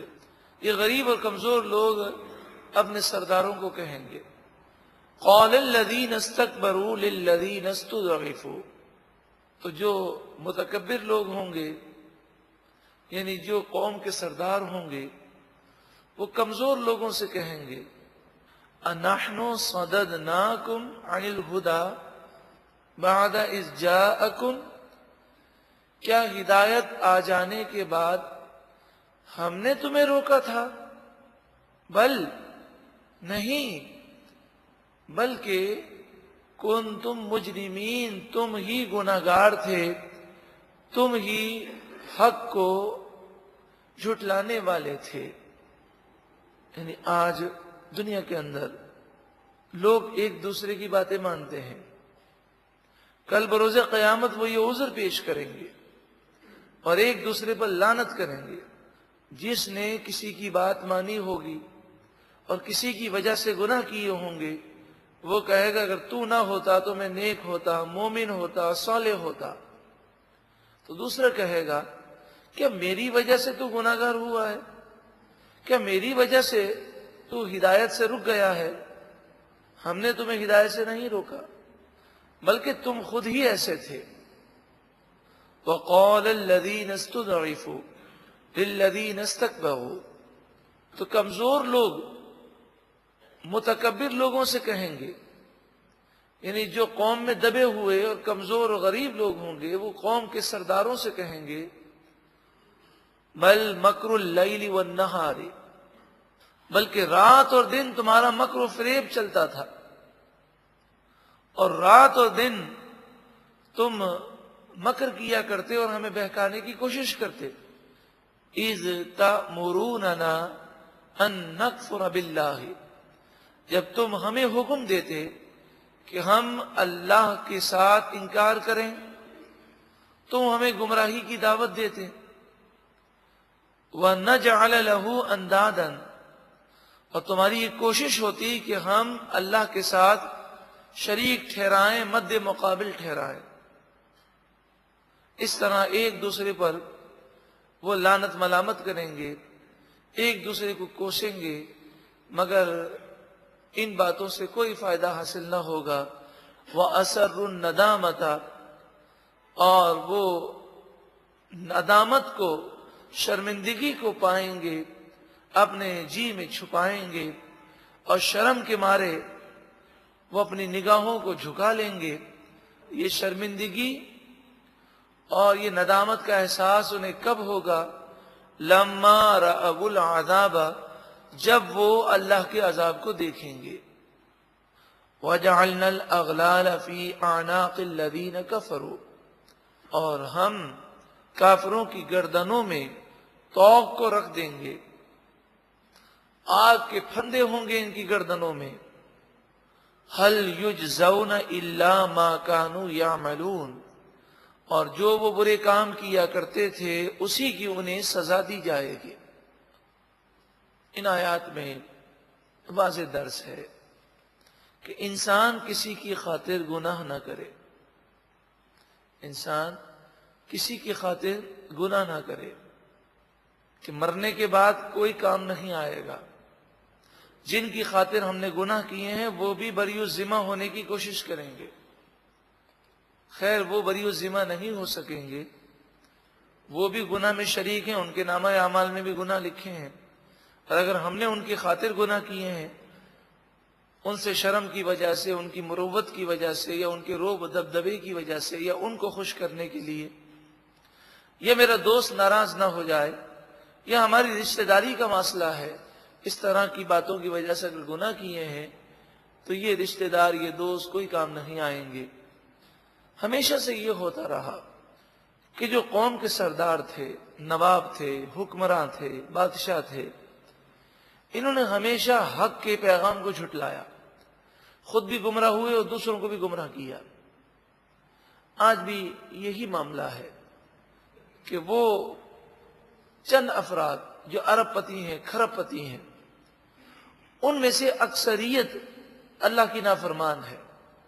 کوئی آپ کو لاکھوں میں کوئی ایک ملے گا کہ جو کروڑ پتی ارب پتی بھی ہو، وزیر بھی ہے، حکمراں بھی ہے، مگر راتوں کو اٹھ کر وہ اللہ کی بارگاہ میں سجدہ ریز ہے، وہ اللہ کی نافرمانی نہیں کرتا، فرما بردار ہے، وہ دنیاوی عیش و عشرت کی وجہ سے گناہوں میں نہیں پڑتا، یہ ایسے لاکھوں میں چند ایک ہوں گے، ورنہ اکثر تو خود بھی گمراہ ہیں اور دوسروں کو بھی تباہی کی طرف لے جاتے ہیں۔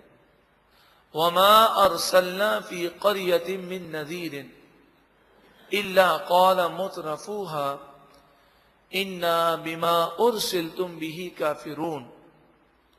ہم نے جس بستی میں بھی ڈر سنانے والا بھیجا، جس بستی میں بھی نبی کو بھیجا، رسول کو بھیجا، تو اس بستی کے مالداروں نے، مترفوہا مالدار سردار، انہوں نے یہی کہا بے شک جس نبوت کے ساتھ، رسالت کے ساتھ تم بھیجے گئے ہو، ہم اس کا انکار کرنے والے ہیں۔ وَقَالُوا نَحْنُ أَكْثَرُ أَمْوَالًا وَأَوْلَادًا، انہوں نے کہا کہ ہمارے پاس مال بھی زیادہ ہے، اولاد بھی زیادہ ہے۔ وَمَا نَحْنُ بِمُعَذَّبِينَ، اس وجہ سے ہم پر عذاب نہیں ہو سکے گا۔ مراد یہ ہے کہ انہوں نے یہ گمان کیا کہ اللہ تعالی ہمارے اعمال کی وجہ سے خوش ہے، اسی لیے ہم پر مال اور دولت کی فراوانی ہے۔ جب اللہ تعالی ہم سے خوش ہے اور ہمیں مال دے رہا ہے، تو اگر کل بروز قیامت اٹھنا نصیب ہوا تو جنت بھی وہ ہمیں ہی دے گا۔ اب وہ مسلمانوں سے کہتے کہ تم غریب ہو، کمزور ہو، تم سے اللہ ناراض ہے، تو جب دنیا میں ناراض ہے تو مرنے کے بعد بھی تم سے ناراض ہی رہے گا، اور تم اگر کل بروز قیامت اٹھے تو جہنم میں جاؤ گے۔ وَقَالُوا نَحْنُ أَكْثَرُ أَمْوَالًا وَأَوْلَادًا، وہ بولے کہ ہم مال میں بھی زیادہ ہیں، اولاد میں بھی زیادہ ہیں۔ وَمَا نَحْنُ بِمُعَذَّبِينَ، اس لیے ہمیں عذاب نہیں ہوگا۔ اگلی آیت میں ان کی غلط فہمی کو دور کیا جا رہا اور بتایا جا رہا ہے کہ یہ سوچ غلط ہے۔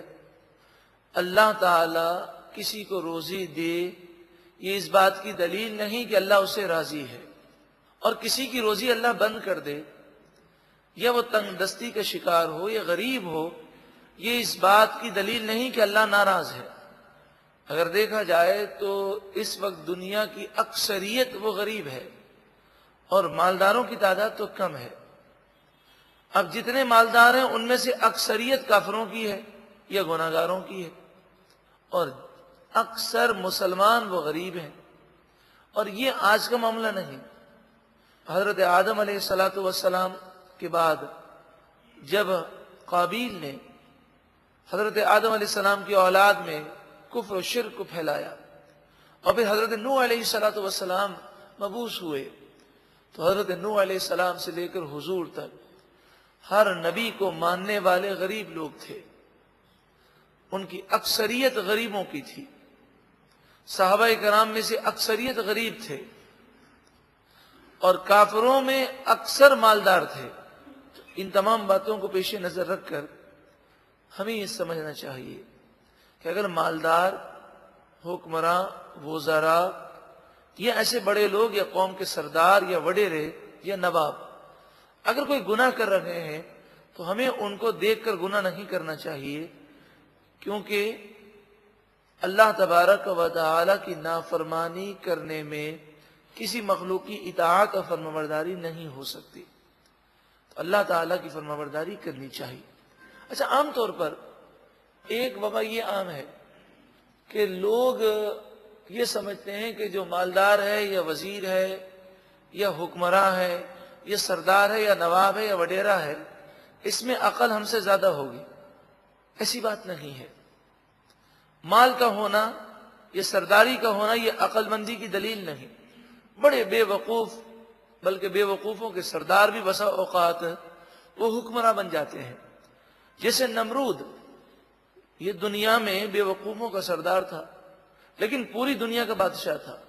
اس کی بیوقوفی کی انتہا دیکھیں کہ جو آتا اسے کہتا کہ مجھے سجدہ کرو اور مجھے خدا مانو. تو جو اپنے آپ کو خدا سمجھے اس سے بڑا بیوقوف اور کون ہوگا کہ اللہ تعالیٰ کو چھوڑ کر وہ کہے کہ میری پوجا کی جائے. اور پھر اس کی بیوقوفی کی انتہا یہ ہوئی کہ ایک شخص اس کے پاس آیا اور اس وقت اس کے دماغ میں مچھر بیٹھ گیا تھا. مچھر بہت تنگ کر رہا تھا. تو اس نے کہا کہ وہ ملازم جو لکڑی کے تختے سے اس کی پٹائی کیا کرتا تھا جب مچھر تنگ کرتا تھا وہ نہیں تھا. تو بڑی شدید تکلیف ہو رہی تھی. تو اور کوئی چیز نظر نہ آئی تو کہا اپنا جوتا میرے سر پہ مارو. تو جیسے ہی جوتا لگایا تو مچھر بالکل اپنی جگہ پر بیٹھ گیا اور کافی دیر تک اسے مچھر نے تکلیف نہ دی. تو اس نے یہ اصول بنا دیا کہ جو بھی میرے دربار میں آئے مجھے سجدہ کرنے کے بعد مجھ سے کلام بعد میں کرے, پہلے مجھے جوتا سر پہ مارے اس کے بعد کلام کرے.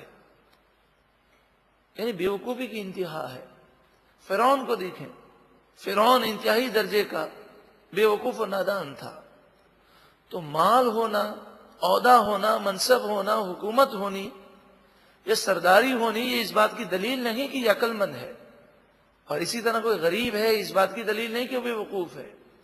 عقل مند و دانا وہی ہے چاہے وہ مالدار ہو چاہے غریب ہو. اگر اللہ اور اس کے رسول کا فرما بردار ہے تو وہ عقل مند و دانا ہے, اور اگر اللہ اور اس کے رسول کا نافرمان ہے تو وہ پرلے درجے کا نادان اور بیوقوف ہے. کہ اگر عقل ہوتی تو کبھی اللہ اور اس کے رسول کی نافرمانی وہ نہ کرتا.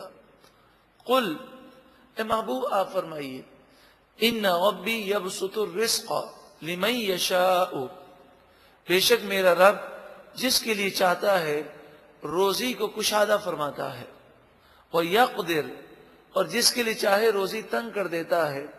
مراد یہ ہے کہ روزی اگر زیادہ ملے تو یہ رزق کی فراوانی اللہ کی رضا کی دلیل نہیں ہے, اور روزی تنگ ہو جائے تو اس بات کی دلیل نہیں کہ اللہ ناراض ہے. وَلَكِنَّ أَكْثَرَ النَّاسِ لَا يَعْلَمُونَ, لیکن اکثر لوگ ان باتوں کو جانتے نہیں ہیں. ایک مرتبہ محبت کے ساتھ درود و سلام پڑھیے. اللہم صلی علی سیدنا مولانا.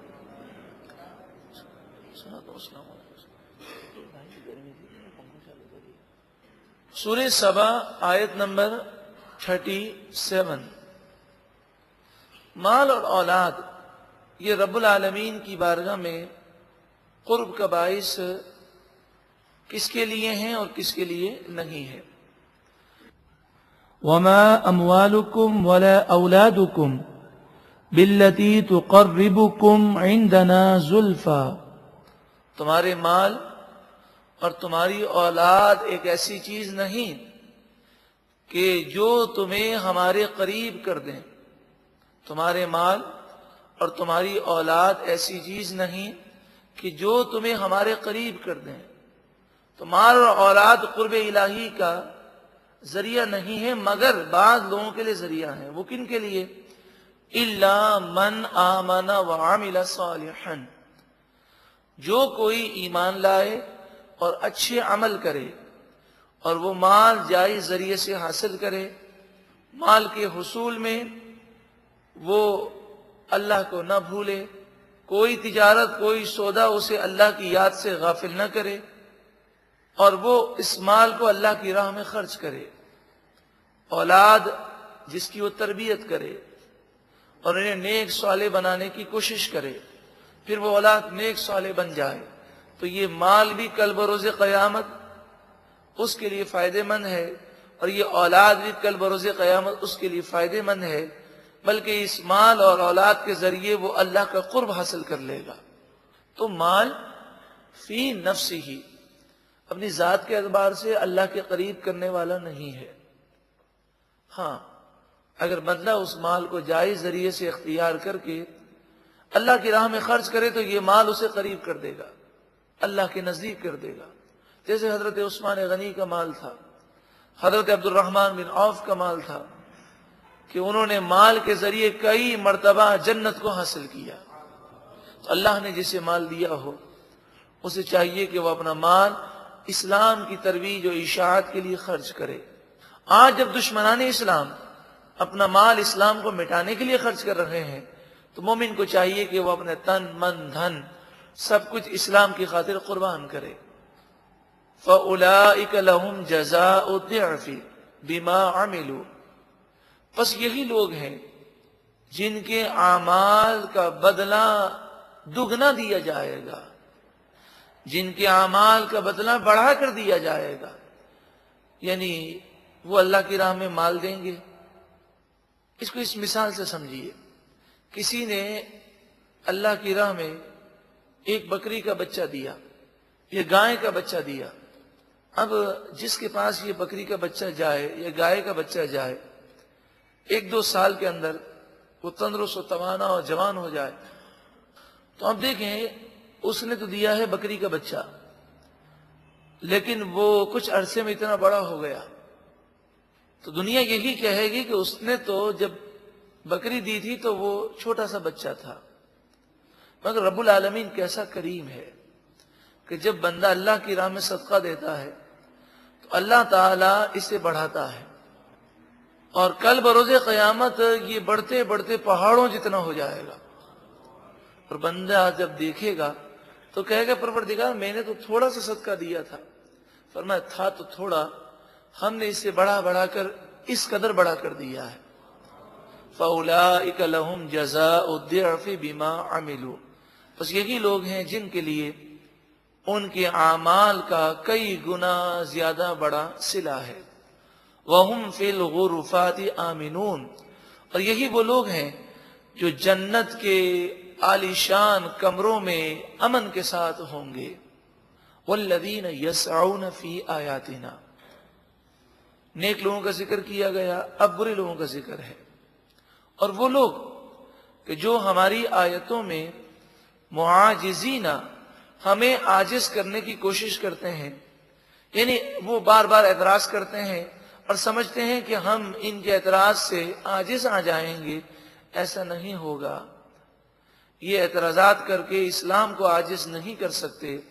اولئک فی العذاب محضرون، یہی لوگ ہیں جو عذاب میں گھیر لیے جائیں گے اور انہیں جہنم میں پھینک دیا جائے گا. قل، اے محبوب آپ فرمائیے، وہی نظریہ کہ کسی مالدار کو یہ نہ سمجھو کہ اللہ اس سے راضی ہے یا یہ عقل مند ہے. نہ تو مالدار عقل مند ہے، نہ غریب عقل مند ہے. نہ ہی غریب سے اللہ راضی ہے، نہ مالدار سے راضی ہے. راضی اس سے ہے جو اللہ کا فرمانبردار ہے، چاہے وہ غریب ہو چاہے وہ مالدار ہو. قل، اے محبوب آپ فرمائیے، ان ربی یبسط الرزق لمن یشاء، بے شک میرا رب جسے چاہتا ہے کشادہ روزی عطا فرماتا ہے. من عبادہ، اپنے بندوں میں سے جس کے لیے چاہے روزی کو وسیع کر دے. وَيَقْدِرُ لَهُ، اور جس کے لیے چاہے روزی کو تنگ کر دے. وَمَا أَنفَقْتُم مِّن شَيْءٍ، اور جو تم اللہ کی راہ میں خرچ کرو گے، فَهُوَ يُخْلِفُهُ، تو اللہ تعالیٰ تمہیں اس کا بدلہ عطا فرمائے گا. آخرت میں بھی عطا فرمائے گا اور دنیا میں بھی. مال خرچ کرنے کی یہ برکتیں ہیں کہ اگر 1 روپیہ اللہ کی راہ میں دیں تو اللہ تعالیٰ 10 عطا فرماتا ہے. وَهُوَ خَيْرُ الرَّازِقِينَ، اور وہی سب سے بہترین روزی دینے والا ہے. کیونکہ جو کسی کو دیتا ہے وہ اللہ کی عطا سے دیتا ہے. حقیقی دینے والا تو صرف اور صرف اللہ تعالیٰ ہے. وَيَوْمَ يَحْشُرُهُمْ جَمِيعًا، اس قیامت کے دن کو یاد کرو جب اللہ تعالیٰ ان تمام کافروں کو جمع فرمائے گا. ثُمَّ يَقُولُ لِلْمَلَائِكَةِ، وہ کافر جو فرشتوں کی پوجا کرتے ہیں اور فرشتوں کو خدا سمجھتے ہیں. کفار مکہ میں ایک مشرکین کا گروپ یہ تھا جو یہ کہتا تھا کہ فرشتے اللہ کی بیٹیاں ہیں، تو وہ فرشتوں کی پوجا کرتے. ثم یقول للملائکۃ، پھر اللہ تعالی فرشتوں سے فرمائے گا، اہؤلاء ایاکم کانوا یعبدون، کیا یہی وہ لوگ ہیں جو تمہاری پوجا کیا کرتے تھے؟ فرشتے کہیں گے پروردگار یہ جو کرتے تھے اس سے ہم بری الذمہ ہیں، ہمارا ان سے کوئی تعلق نہ تھا. ہماری ان سے کوئی یاری اور دوستی نہ تھی، اور نہ ہم نے ان سے کہا تھا کہ وہ خدا کو چھوڑ کر ہماری پوجا کریں۔ قالوا سبحانک، فرشتے کہیں گے اے پروردگار تجھے پاکی ہے، انت ولینا من دونہم، یہ ہمارے دوست نہیں بلکہ تو ہمارا دوست ہے، تو ہمارا مولا ہے۔ بل کانوا یعبدون الجن، یہ ہماری پوجا نہیں کرتے تھے بلکہ یہ جنات کی پوجا کرتے تھے، یعنی سرکش جنات شیاطین انہیں جو کہتے تھے وہ یہ کرتے تھے۔ تو شیطانوں نے ان سے یہ کہا کہ اس طرح کرو تو انہوں نے کیا۔ اکثرہم بہم مؤمنون، ان میں سے اکثر شیطانوں پر ایمان لانے والے تھے، شیطانوں پر یقین کرنے والے تھے۔ فالیوم، پس آج کے دن، لا یملک بعضکم لبعض نفعا ولا ضرا، تو ان مشرکوں سے کہا جائے گا آج کے دن تم ایک دوسرے کو نہ نفع دے سکو گے نہ نقصان دے سکو گے، یعنی تمہارے لیے تباہی ہے، بربادی ہے۔ وَنَقُولُ لِلَّذِينَ ظَلَمُوا، اور ہم ظالموں سے، کافروں سے کہیں گے، ذُوقُوا عَذَابَ النَّارِ الَّتِي كُنْتُمْ بِهَا تُكَذِّبُونَ، تم جہنم کے عذاب کو چکھو اس وجہ سے کہ تم جھٹلایا کرتے تھے۔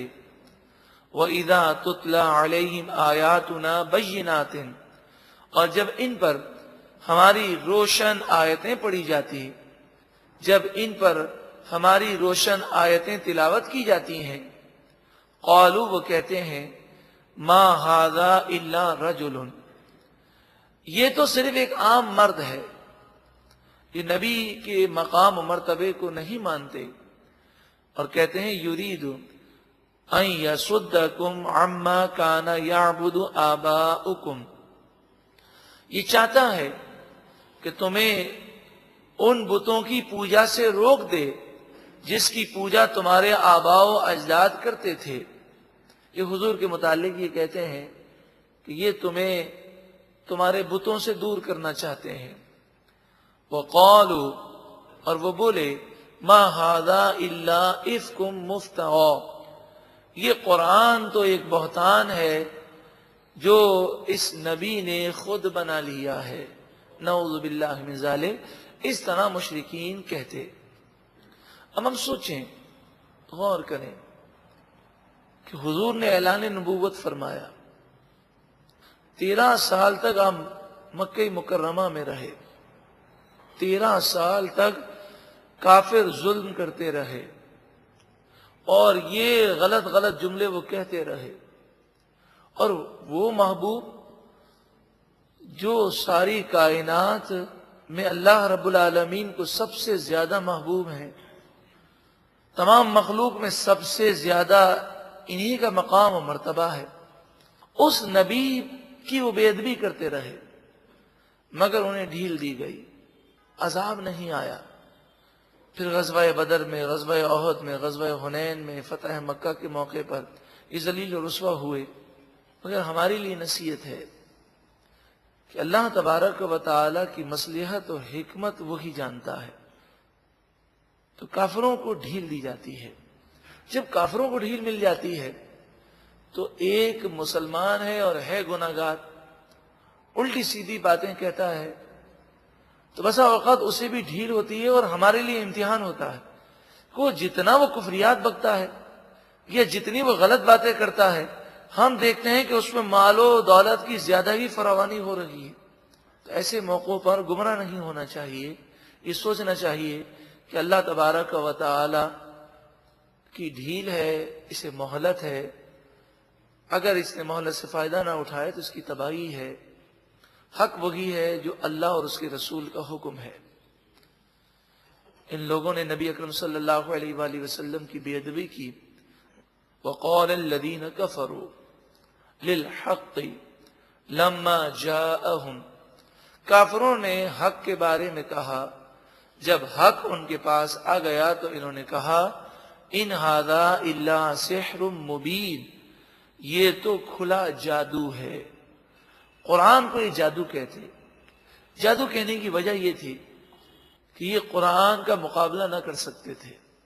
یہ جاتے قرآن کا مقابلہ کرنے کے لیے، لیکن جب قرآن سنتے تو ان کے دماغ بند ہو جاتے، ان کی زبانیں بند ہو جاتی. تو کہتے یہ کوئی جادو ہے کہ ہمارے ذہن اور دماغ اور ہماری زبان کو یہ معاف کر دیتا ہے، بند کر دیتا ہے. حالانکہ یہ معجزہ ہے. معجزہ کے معنی ہے عاجز کرنے والا. تو یہ ان کی عقلوں کو عاجز کرنے والا ہے، یہ اس کا مقابلہ نہیں کر سکتے. تو یہ اس موقع پر اسے جادو کہہ کر بات کو گھمانے کی کوشش کرتے ہیں. وَمَا آتَيْنَاهُم مِّن كُتُبٍ يَدْرُسُونَهَا وَمَا أَرْسَلْنَا إِلَيْهِمْ قَبْلَكَ مِن نَذِيرٍ. آپ سے پہلے نہ تو ان کے پاس ہم نے کتابیں بھیجیں کہ وہ ان کتابوں کو پڑھتے، اور نہ ہی آپ سے پہلے اہل مکہ کے پاس کوئی نبی مبعوث کیا گیا. حضرت اسماعیل علیہ السلام یہاں پر آئے ہیں، لیکن وہ بہت پہلے، 2000 سال سے بھی پہلے. وَكَذَّبَ الَّذِينَ مِن قَبْلِهِمْ، اور ان سے پہلے لوگوں نے بھی نبیوں کو جھٹلایا. وَمَا بَلَغُوا مِعْشَارَ مَا آتَيْنَاهُمْ. اے کفار مکہ، تم جو نبیوں کو جھٹلا رہے ہو، تم یہ غور کرو کہ تم سے پہلے جو طاقتیں تھیں وہ بھی اللہ کی نافرمانی کی وجہ سے تباہ ہو گئیں. وَمَا بَلَغُوا مِعْشَارَ، معشار کے معنی 10واں حصہ. ما آتیناہم، جو ہم نے پہلے لوگوں کو دیا اس 10ویں حصے کو بھی یہ کافر نہ پہنچے. مراد یہ ہے کہ پہلے لوگوں کی عمریں 1000 سال 2000 سال تک ہوتی، ان کے قد بہت لمبے چوڑے ہوتے، زمین پر آبادی کم تھی تو بڑے بڑے باغات اور بڑے بڑے کھیتوں کے اور بڑی بڑی زمینوں کے مالک ہوتے، اور نعمتوں کی فراوانی تھی. تو جو انہیں طاقت دی گئی تھی اس طاقت کے 10ویں حصے کو بھی یہ کفار مکہ نہیں پہنچے. فَكَذَّبُوا رُسُلِي، پس ان لوگوں نے بھی میرے رسولوں کو جھٹلایا. فَكَيْفَ كَانَ نَكِيرٌ، تو دیکھو میری باتیں جھٹلانے کا انجام کیسا برا ہوا. وہ تباہ ہوئے تو تم بھی تباہ ہو جاؤ گے. اب ہمیں سوچنا چاہیے کہ دن بدن چاہے سائنس کتنی بھی ترقی کر لے، ہم ہر معاملے میں کمزور ہوتے جا رہے ہیں. عمریں وہ کم سے کم ہوتی جا رہی ہیں، نگاہیں کمزور ہیں، کان کی سماعت کمزور ہے، زیادہ کھایا نہیں جاتا، زیادہ چلا نہیں جاتا، نہ صحت اور نہ وہ طاقت ہے جو ہم سے پہلے لوگوں کو دی گئی. پھر بھی ہم اللہ کی نافرمانی کر کے کیا یہ سمجھتے ہیں کہ ہم اللہ کی گرفت اور اللہ کے عذاب سے بچ سکیں گے؟ اللہ تعالی ہم سب کو اپنے عذاب سے محفوظ فرمائے. ایک مرتبہ محبت کے ساتھ درود و سلام پڑھیں. اللہم صلی علیہ وسلم.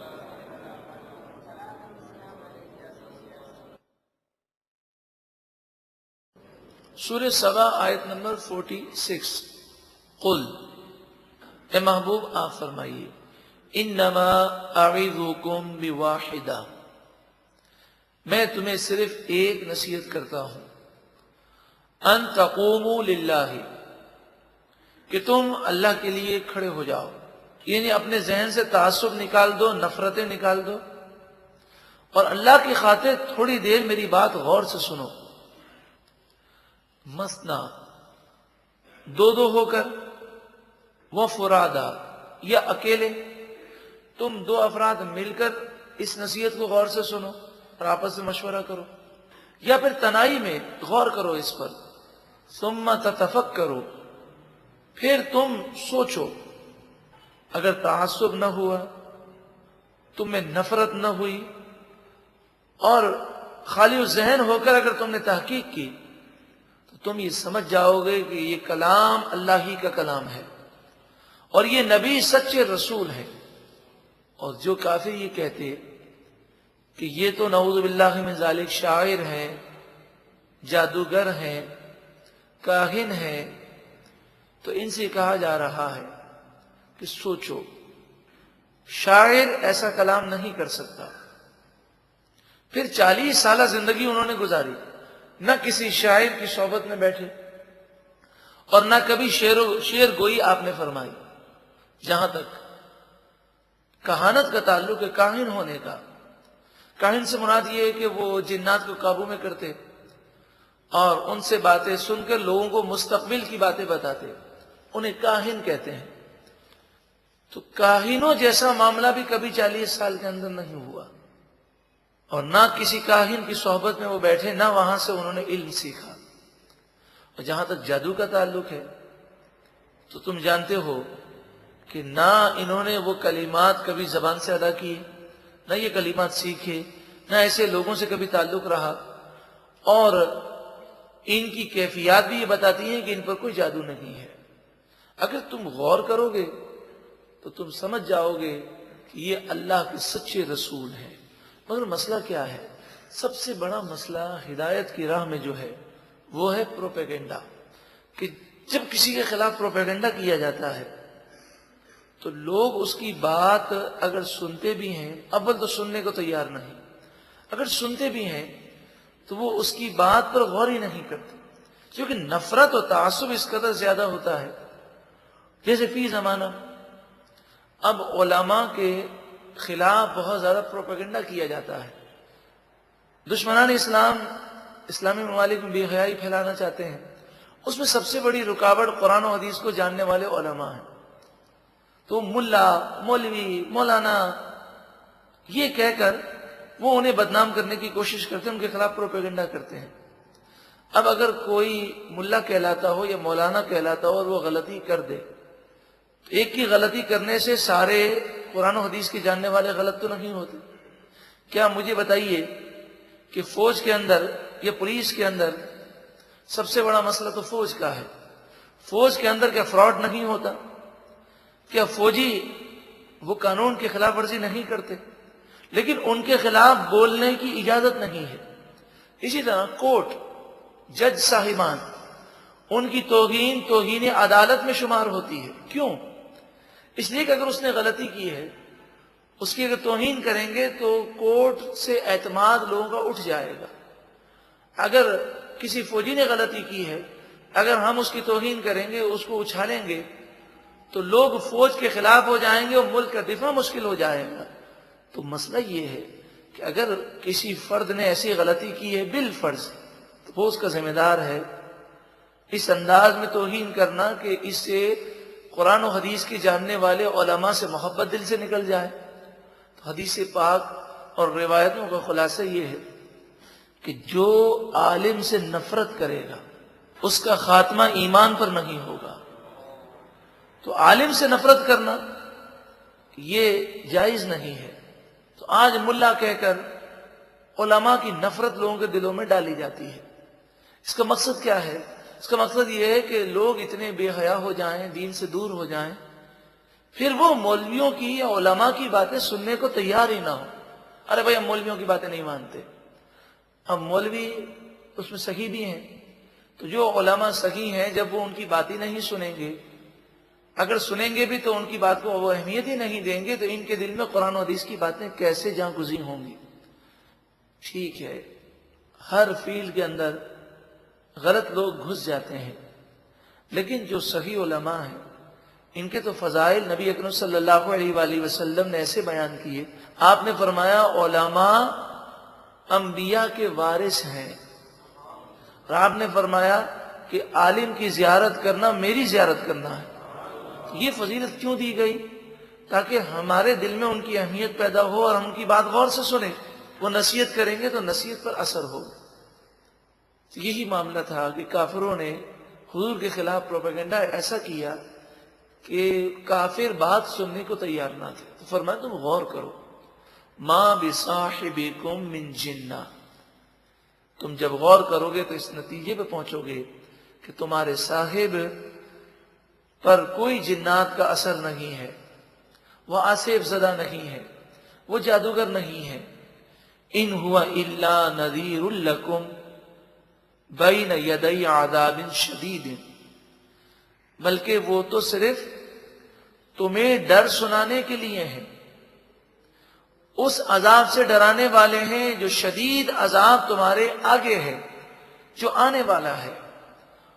قل اے محبوب آپ فرمائیے ما سألتکم من اجر فہو لکم، جو میں نے تم سے اجر مانگا ہو تو وہ تمہارے لیے ہی ہے۔ مراد یہ کہ میں نے کبھی تم سے اس تبلیغ دین پر اجر نہیں مانگا، اجرت نہیں مانگی، معاوضہ نہیں مانگا۔ تم اپنا مال اپنے پاس رکھو، میں تو تمہاری بھلائی کے لیے نصیحت کر رہا ہوں۔ ان اجری الا علی اللہ، میرا اجر تو اللہ کے ذمہ کرم پر ہے۔ وہو علی کل شیء شہید، اور وہ ہر چاہت پر قادر ہے، ہر چیز پر نگہبان اور گواہ ہے۔ قل، اے محبوب آپ فرمائیے، ان ربی، بے شک میرا رب، یقذف بالحق، حق کو ڈالتا ہے، نازل فرماتا ہے اپنے نبیوں پر، وہی نبیوں کو اللہ تعالیٰ عطا فرماتا ہے۔ علام الغیوب، اللہ تعالیٰ خوب غیبوں کو جاننے والا ہے۔ قل، اے محبوب آپ فرمائیے، جاء الحق، حق آ گیا، وما یبدئ الباطل وما یعید، اب باطل نہ شروع ہو سکتا ہے، نہ باقی رہ سکتا ہے، اور نہ واپس آ سکتا ہے۔ اسلام نے باطل کو ہمیشہ کے لیے مٹا دیا۔ اس سے مراد یہ ہے کہ حق اتنا واضح ہو گیا کہ اب حق اور باطل میں کوئی کنفیوز نہیں ہو سکتا۔ ذرہ برابر انسان غور کرے تو چاہے وہ کافر ہو، یہودی ہو، عیسائی ہو، اس کے لیے حق بالکل واضح ہے۔ اب اگر کوئی حق قبول نہیں کرتا تو یہ اس کا اپنا قصور ہے۔ قل، اے محبوب آپ فرمائیے، ان ضللت فانما اضل علی نفسی، اگر تمہاری سوچ کے مطابق بالفرض اگر میں غلط ہوں تو میرا برا انجام ہوگا۔ مراد یہ ہے کہ جب کافروں سے بات کی جاتی تو ایک اسلام نے انداز سکھایا کہ ان کی سوچ کے مطابق گفتگو کی جائے۔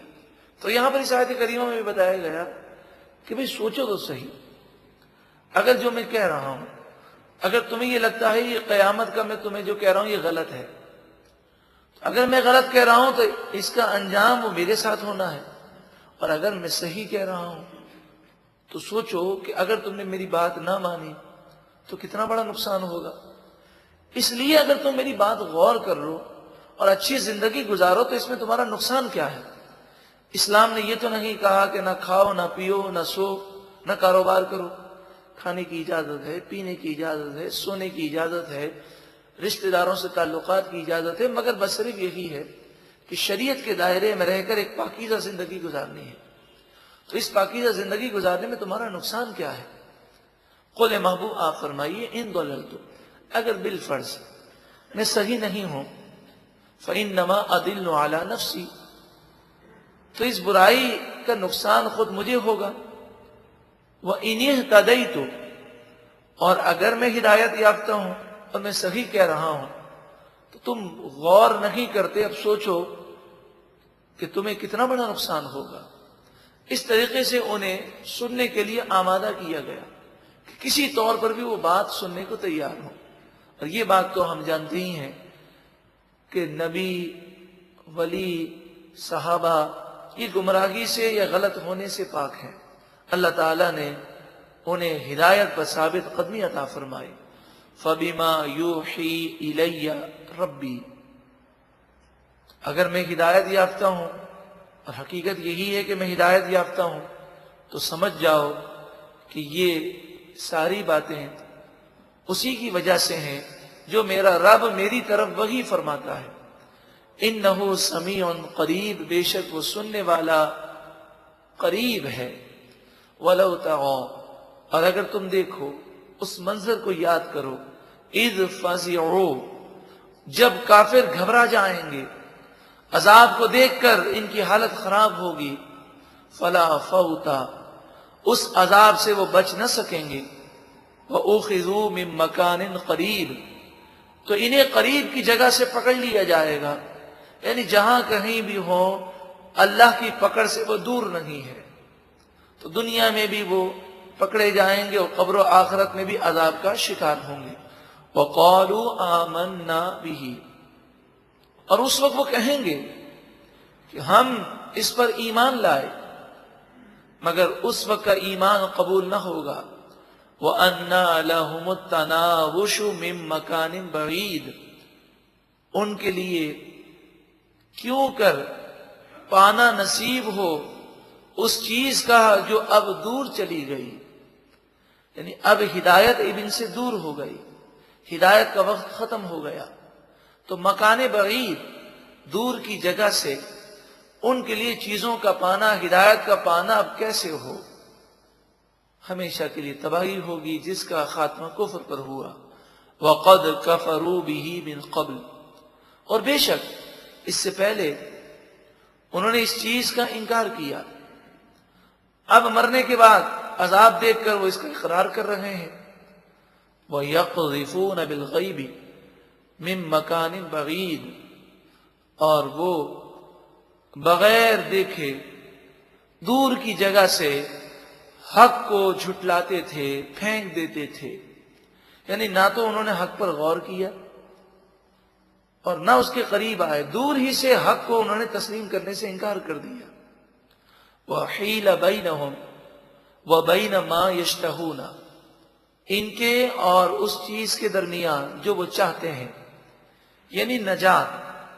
مرنے کے بعد عذاب دیکھ کر یہ چاہتے ہیں کہ انہیں نجات مل جائے، تو ان کے اور نجات کے درمیان رکاوٹ ڈال دی گئی، اب یہ نجات کو نہیں پا سکتے. کما فعل باشیاعہم من قبل، جیسا کہ ان جیسے کافروں کے ساتھ اس سے پہلے معاملہ کیا گیا. انہم کانوا فی شک مریب، بے شک وہ دھوکے میں ڈالنے والے شک میں مبتلا تھے. وہ قرآن اور حدیث پر ایمان نہ لاتے اور ساری زندگی شک میں گزر گئی. مرنے کے بعد ان کے لیے تباہی ہے. سورہ سبا مکمل ہوئی. اللہ تعالیٰ اس کی ساری برکتیں ہم سب کو نصیب فرمائے.